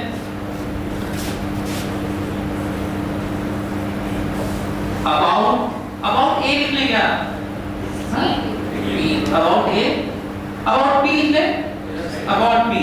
अच्छा अबाउट बी लिखने का फायदा क्या होगा मालूम है? तब आपको इसकी जरूरत नहीं होती। क्यों जरूरत नहीं होती? क्योंकि ए का टॉर्क 0 हो जाता ना, तो जरूरत नहीं पड़ती कैलकुलेट करने। लेकिन ये है कि जब हम ए के अबाउट लिखते तो उसकी जरूरत पड़ती थी, ताकि ये पता चले एक चीज क्लियर हो, तो अबाउट बी लिखते थे। तो चलिए, तो इसको सेंटर मानना पड़ेगा तब तो हम लोगों को, हाँ तो लॉट लगे थे देखो इसके अबाउट। तो ये कह रहा है कि अच्छा इसका टॉर्क पी के अबाउट, इसका टॉर्क मतलब डायरेक्शन जल्दी होता है इसका, क्लॉकवाइज कि एंटी क्लॉकवाइज? गलत है, होता ही नहीं। क्लॉकवाइज और एंटी क्लॉकवाइज डायरेक्शन ही नहीं होता। और ये ध्यान रखना कहीं पर लिखा ना हो, यही कांसेप्ट वाला क्लॉकवाइज एंटी क्लॉकवाइज लिखा हुआ मान लो गलत हो जाएगा। So torque of this 40 is not clockwise anti clockwise, into the plane of paper. कैसा? हाँ ये ध्यान रखना, उसको मैं प्लस मान लेता हूँ। क्यों 0 समझ में आ रहा है? क्यों 0 है? क्योंकि प्लेन में घूम नहीं रहा, लिखवाया हूँ इसकी। हाँ तो जब इसे 40 into x, 40 into, हाँ तो ये माइनस ना, देखो इसको सेंटर ध्यान रखो, इसको ऐसे करो, ऐसे outside minus 20 into 2 minus x बराबर बताओ, जल्दी करो 2/3। तो आपको क्या करना होगा, जिस एंड से 4 kg हैंगिंग है वहां से 2/3, जहां से 2 kg हैंगिंग है 4/3। अच्छा रॉड के मिड पॉइंट से बताओ कितना दूर पे, मिड पॉइंट से कितना शिफ्ट करें और किधर, मान लो ये पूछा रहा है तो मिड पॉइंट से किधर की तरफ शिफ्ट करके सपोर्ट लगाए। घर पे एक्सपेरिमेंट नहीं कर सकते हो, कर सकते। तो बताओ सेंटर नहीं, सेंटर से 4 kg की तरफ शिफ्ट होगा और कितना शिफ्ट होगा? 1/3 आंसर सेंटर से, तो कहीं से भी पूछा सकता है। अच्छा ये जो निकाले हैं, क्या ए के अबाउट निकालते तो नहीं आता, ये बी के अबाउट, सी के अबाउट, अच्छा इसके अबाउट, इसके अबाउट, किसी के अबाउट, और वही है x की वैल्यू, x की वैल्यू जो आई है वही है ये भी, और ये कर चुके हैं इसलिए नहीं करना, ठीक है ना? बोलते इस तरह कि किसी के अबाउट निकालने तो वही है। ये समझ में आया आप लोगों को? जल्दी से करिए, फटाक से, इसी में बदलता हूं। हाँ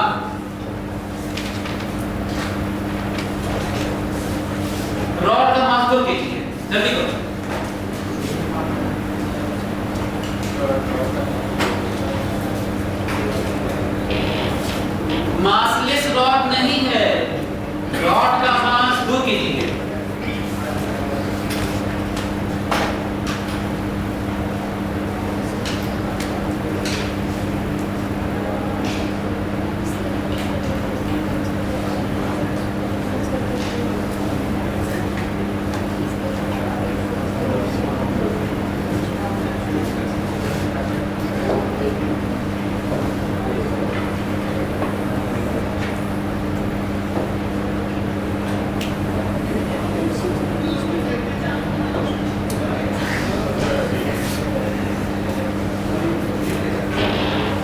जल्दी, अच्छा जल्दी करो तो इन्हों का आधे मिनट में करके बताओ।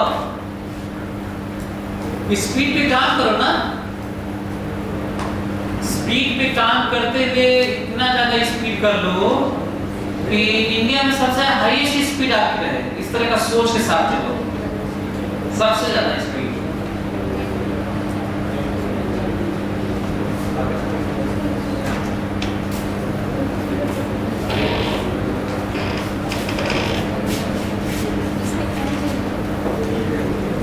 फ्री बॉडी डायग्राम में क्या नया होगा बताओ? ये सब ठीक है ना? हमेशा सेंटर ऑफ मास पे mg लगता है।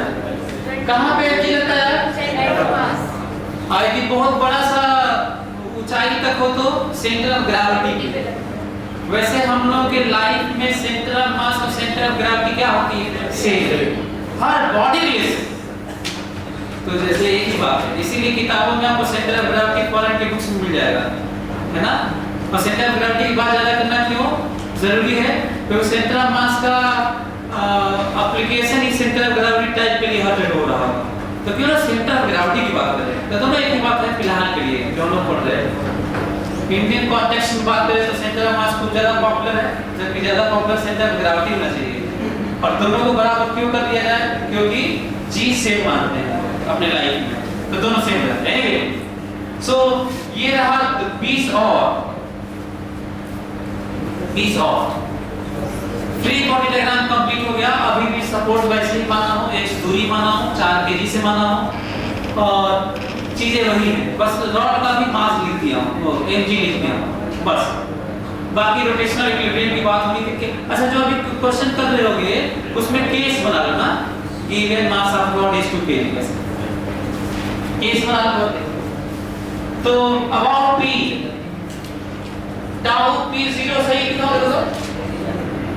अच्छा ये वाला क्या होगा यार? ये वाला प्लस t और कितना हो जाएगा? हां जी।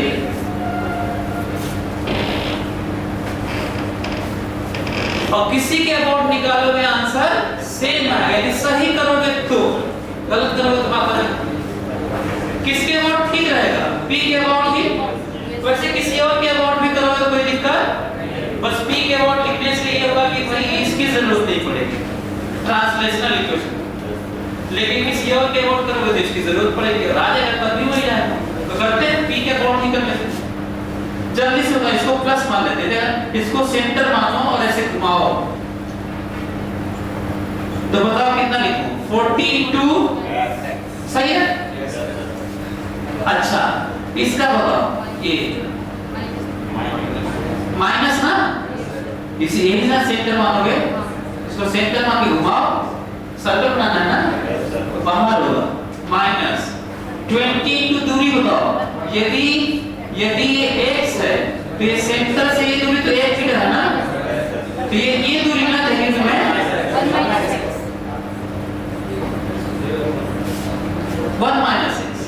2/7 मीटर। अच्छा इसके और फिर से इसका देखो, प्लस की माइनस दूरी बताओ। यहाँ से यहाँ 2 है और यहाँ से यहाँ x है, ये 50 पर कितना है? 2 - x ना? Yes sir. कितना है बताओ? x बराबर बताओ 3/4। Yes sir 3/4। अगेन बात हो रही है ये 4 kg जिस एंड से लगता है, 4 kg से नहीं, 4 kg जिस एंड से लगता है। क्लैरिटी देखो, मतलब लेवल ऐसे, ये इतना फोकस होना चाहिए अपने लाइफ पर, अपनी बातों पर, ठीक है? तब अच्छा। तो जिस एंड से, रॉड के जिस एंड से 4 kg लगता है, उस एंड से कितनी दूरी पर सपोर्ट लगता है? 3/4। अच्छा, 2 kg जिस एंड से लगता है, उस रॉड के एंड से कितना दूरी पे? 5/4। 5/4। जल्दी से बताओ, बीच से कितना शिफ्ट करें, जल्दी बताओ। 1/4 रॉड के बीच से कितना शिफ्टेड सपोर्ट? 1/4 to 1/4। तो ये समझ में आया आप लोगों को? अब जल्दी से हमको ये बता दो कि केस कैसे बना लेते हैं, बीच में सही पे सपोर्ट लगा के छोड़े, बीच में, जिसको मैं बोला कि बच्चे नहीं कर पाते। चलिए वही कर लेते हैं।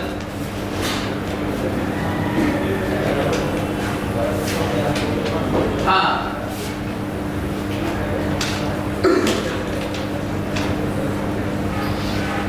ये रहा 2 kg, ये रहा 4 kg, और ये रहा बीच में सपोर्ट है, बीच में सपोर्ट है, और मासेस बढ़ गए हैं, वैसे फर्क नहीं पड़ता।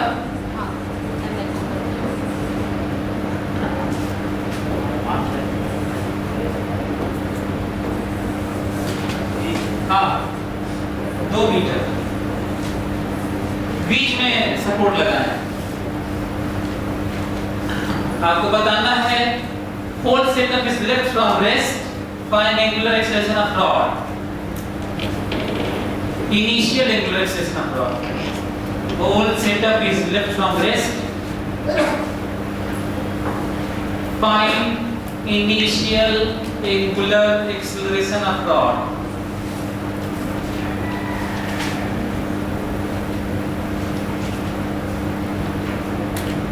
Whole setup is left from rest, find initial angular acceleration of rod. ये घर पे एक्सपेरिमेंट कर सकते कि नहीं? शुरू में, बाद में तो गड़बड़ हो जाएगा ना, टेढ़ा हो जाएगा, आपके उंगली से रॉड सरक भी जाएगा, गड़बड़ हो जाएगा, बाद में बदल भी जाएगा, लेकिन शुरू में बताना, ये भी इंपॉर्टेंट पॉइंट है, शुरू में बताना, छोड़ते ही बताना, एक चीज क्लियर होना चाहिए।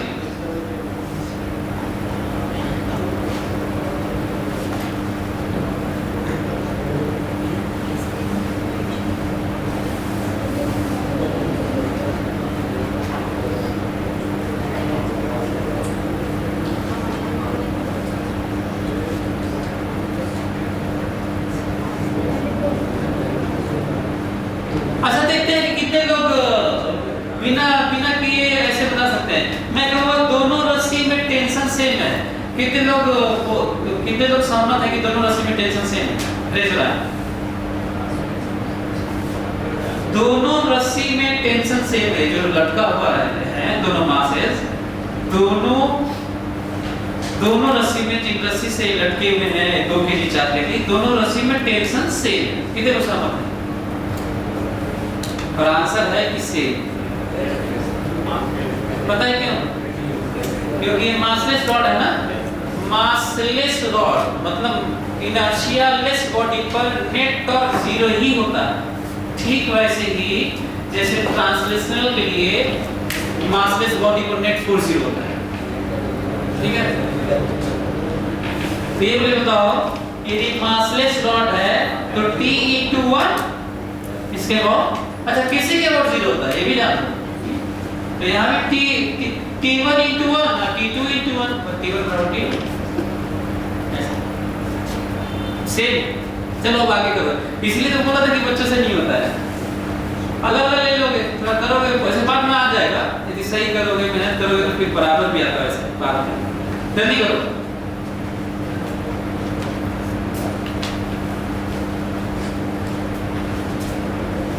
हाँ, अभी ये 9th का नहीं है, ठीक है?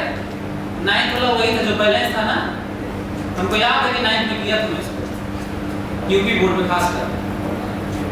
यूपी बोर्ड में नहीं पढ़े होगे तो तुम लोगों को पता नहीं होगा, मेरे यूपी बोर्ड में था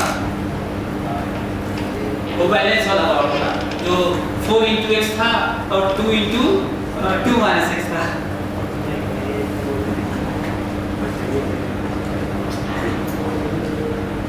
पर उतना ही था बस बैलेंस टॉप।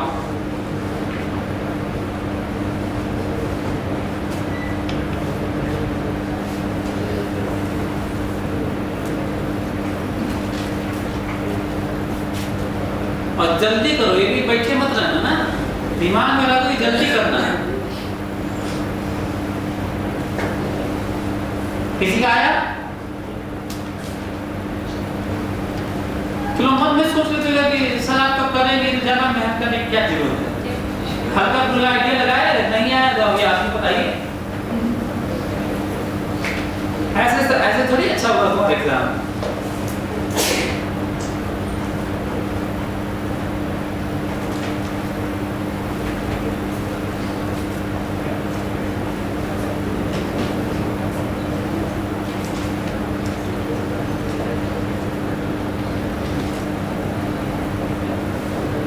हो गया? पता नहीं चल रहा ना क्या करें? Time is over. चलो देखो तो फिर से। अच्छा पता नहीं मतलब स्टेप को फॉलो ना किया हो इसलिए नहीं आ रहा होगा। फ्री बॉडी डायग्राम बनाना था, वो किया आप लोग? देखते हैं कहाँ रुक गए ना, कहाँ गलती हो गई, चाहे कहाँ रुक गए, सब देखते हैं हम लोग। ये देखो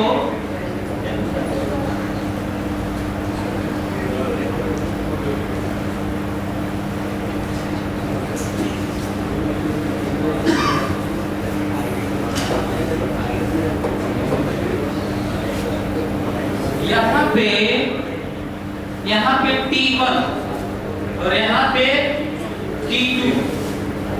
मैं जानबूझ के मान लिया क्योंकि ये तो मैं आपको बता दिया था, आपको पता लगा चल गया होगा, नहीं तो ये नहीं पता होता तो वही आप ही वाला मान लेता हूँ, अलग अलग मान लेता हूँ। यहाँ सपोर्ट था ये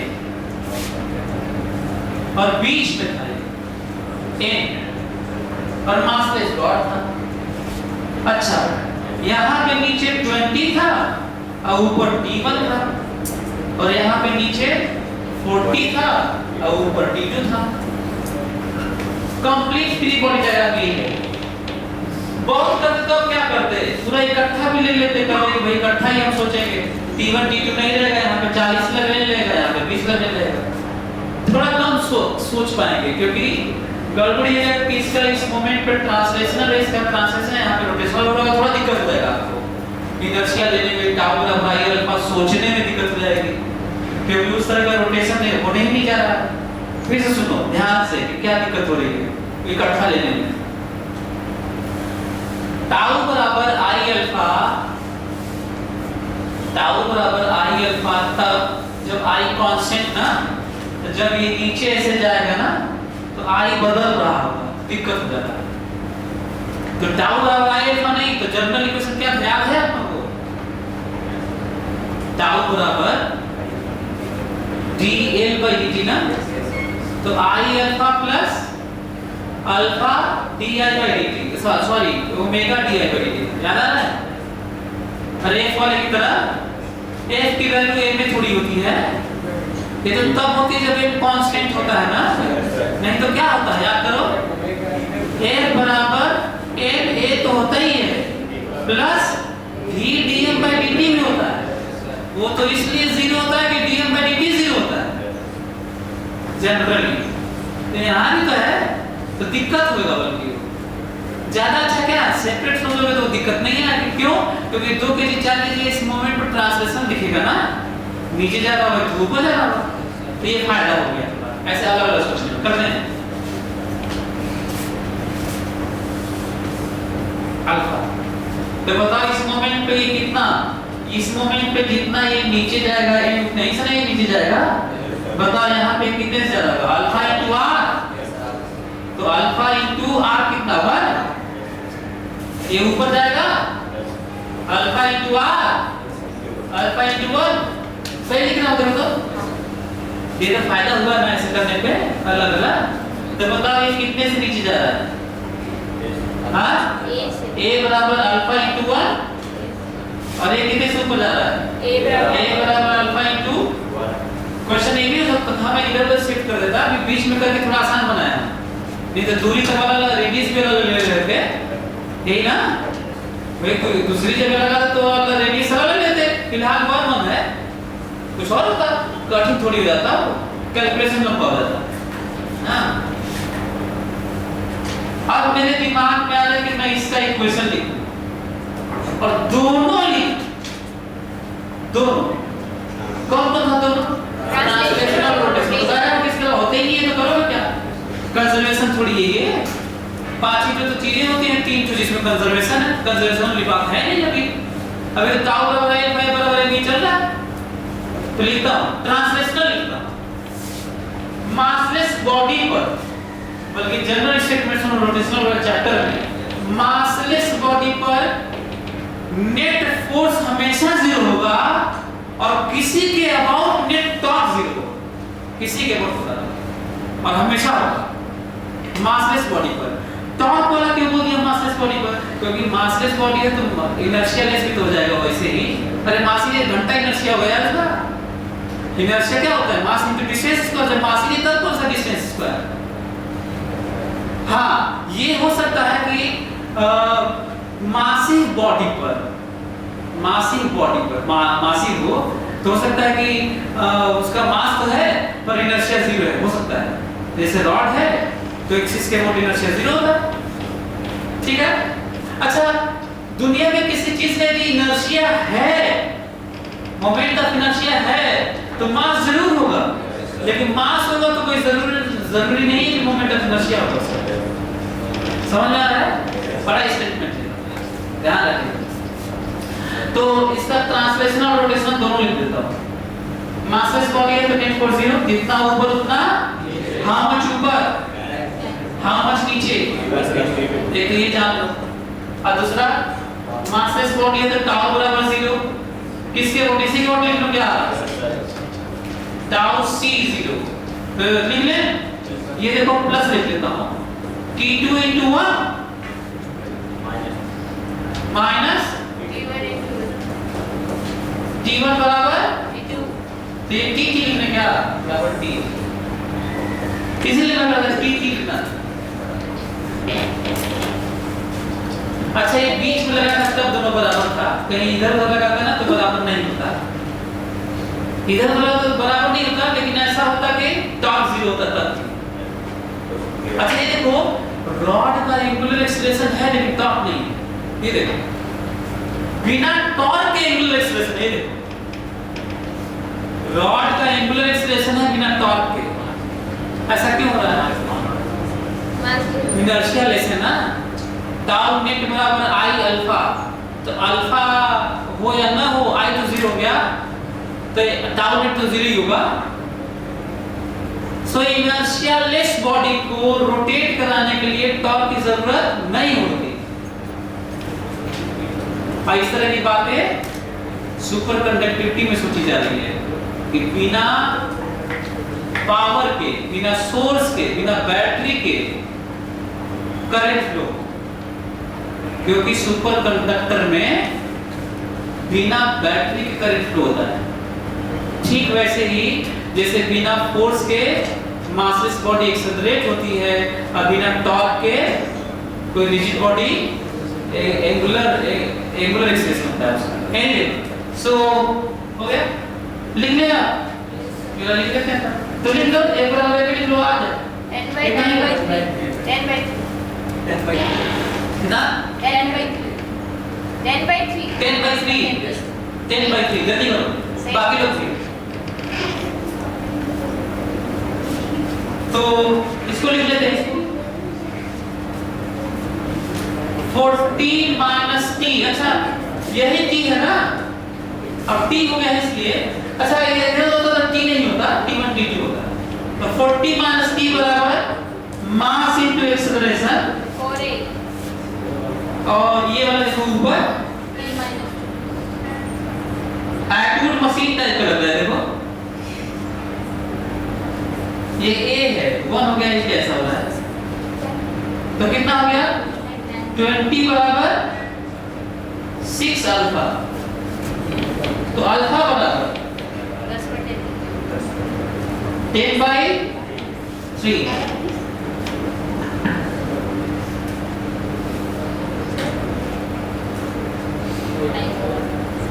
तो एंगुलर एक्सेलरेशन रॉड का है 10/3 रेडियन पर सेकंड पर सेकंड स्क्वायर, 10/3 रेडियन पर सेकंड स्क्वायर। और इसी मोमेंट पे 4 kg का डाउन और 2 kg का अप एक्सेलरेशन इसी मोमेंट पर into 1 कर लो, यही मतलब एक हो गया, तो हो गया 10/3 मीटर पर सेकंड स्क्वायर। और इसलिए इतना ही रह गया क्योंकि दूरी 1 है, कुछ और 1 मीटर ले लिया होता तो कुछ और हो जाता, अभी 1 है तो इसलिए नहीं। समझ में आया? एक क्वेश्चन लो, घर पे जाओ करते रहना, टाइम ओवर हो गया। 20 मिनट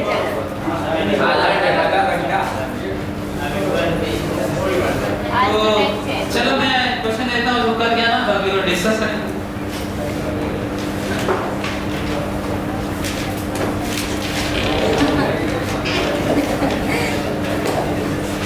सही बोले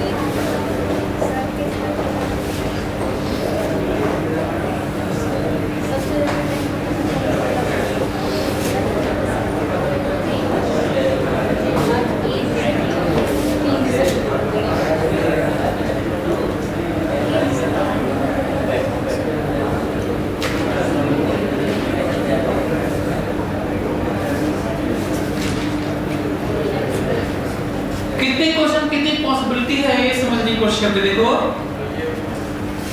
यदि दोनों सरफेस स्मूथ हो जाए, पॉसिबिलिटी देखो कितना कितने लेवल तक जा सकता है, कितने लेवल तक बात करूंगा जो किताबों में कहीं ना मिले शायद, ध्यान से। यदि दोनों सरफेस स्मूथ हो जाए, थीटा इक्वल में मैं छोड़ दूं इसको, तो मैं आपसे ये पूछूं किसी मोमेंट पे एंगुलर एक्सेलरेशन बता दीजिए, सेंटर ऑफ मास का एक्सेलरेशन बता दीजिए, किसी x दूरी पर उसका एक्सेलरेशन बता दीजिए, और ये बता दीजिए कि जब सरक रहा होगा तो कितने एंगल बनते बनते इस सरफेस को छोड़ देगा ये कांटेक्ट। ये जो लास्ट वाला बोला हूं ना, ये कुछ ज्यादा ही कठिन हो रहा है, इसी बोला था कहीं मिले बहुत आसान। अभी तो लिख रहा हूं तो कंप्लीट हो गया, बहुत दिन से एक चैप्टर का कुछ पार्ट रह गया, तो इसलिए मैं पार्ट वाइज निकालने की सोच रहा हूं अभी। तो ये एक पार्ट है। दूसरा थोड़ा आसान ये हो सकता है कि मैं इसको म्यू दे दूं, इसको मैं म्यू दे दूं और इसको स्मूथ कर दूं और कह दूं कि मिनिमम थीटा कितना ताकि इक्विलिब्रियम रहे। दोनों को म्यू दे दूं, अगर तो मिनिमम थीटा कितना ताकि इक्विलिब्रियम रहे, और एक म्यू1 दे दूं और म्यू2 दे दूं और कह दूं कि मिनिमम थीटा कितना कि इक्विलिब्रियम रहे। ये जो म्यू1 म्यू2 वाला था ना, ये एडवांस में आ चुका है मोर देन 1 करेक्ट में, और किया जा सकता है और केवल लगाना है ट्रांसलेशनल और rotational. F net 0 tau net 0। फिलहाल जो देना चाहता हूं अभी वो ये है कि ये म्यू है और ये स्मूथ है। यहां से शुरुआत करेंगे और आगे तक जाए, डिस्कशन देखते हैं कहां तक पहुंचते हैं। तो ये म्यू है। अच्छा रियल लाइफ का है, जाके कहीं दीवार पे लाठी डंडा रखे हो किनारे, कभी कभी तो रखी होगे, झाड़ू तो रखी होगे, तो ले जाके किनारे जब रखते होंगे, अच्छा आगे जाके एक्सपेरिमेंट कर सकते हैं। किनारे रखेंगे तो उसके एंगल को घटाते जाइएगा, चाहे वहां को बढ़ाते जाइएगा ऊपर वाला। यदि ये है तो ऐसे ऐसे ऐसे इमेजिन कर पा रहे हैं, तो एक समय ऐसा आएगा कि उस तरह के गिर जाएगा। ऐसा नहीं है कि आप तिरछा करते जाएंगे और हॉरिजॉन्टल की तरफ करते जाएंगे और वैसे ही रहेगा, सड़क गिर जाएगा। तो बताना है as shown in figure, as shown in figure, as shown in figure, find minimum theta for equilibrium of rod. As shown in figure, find minimum theta, find minimum theta for equilibrium of rod। जो ये कर ले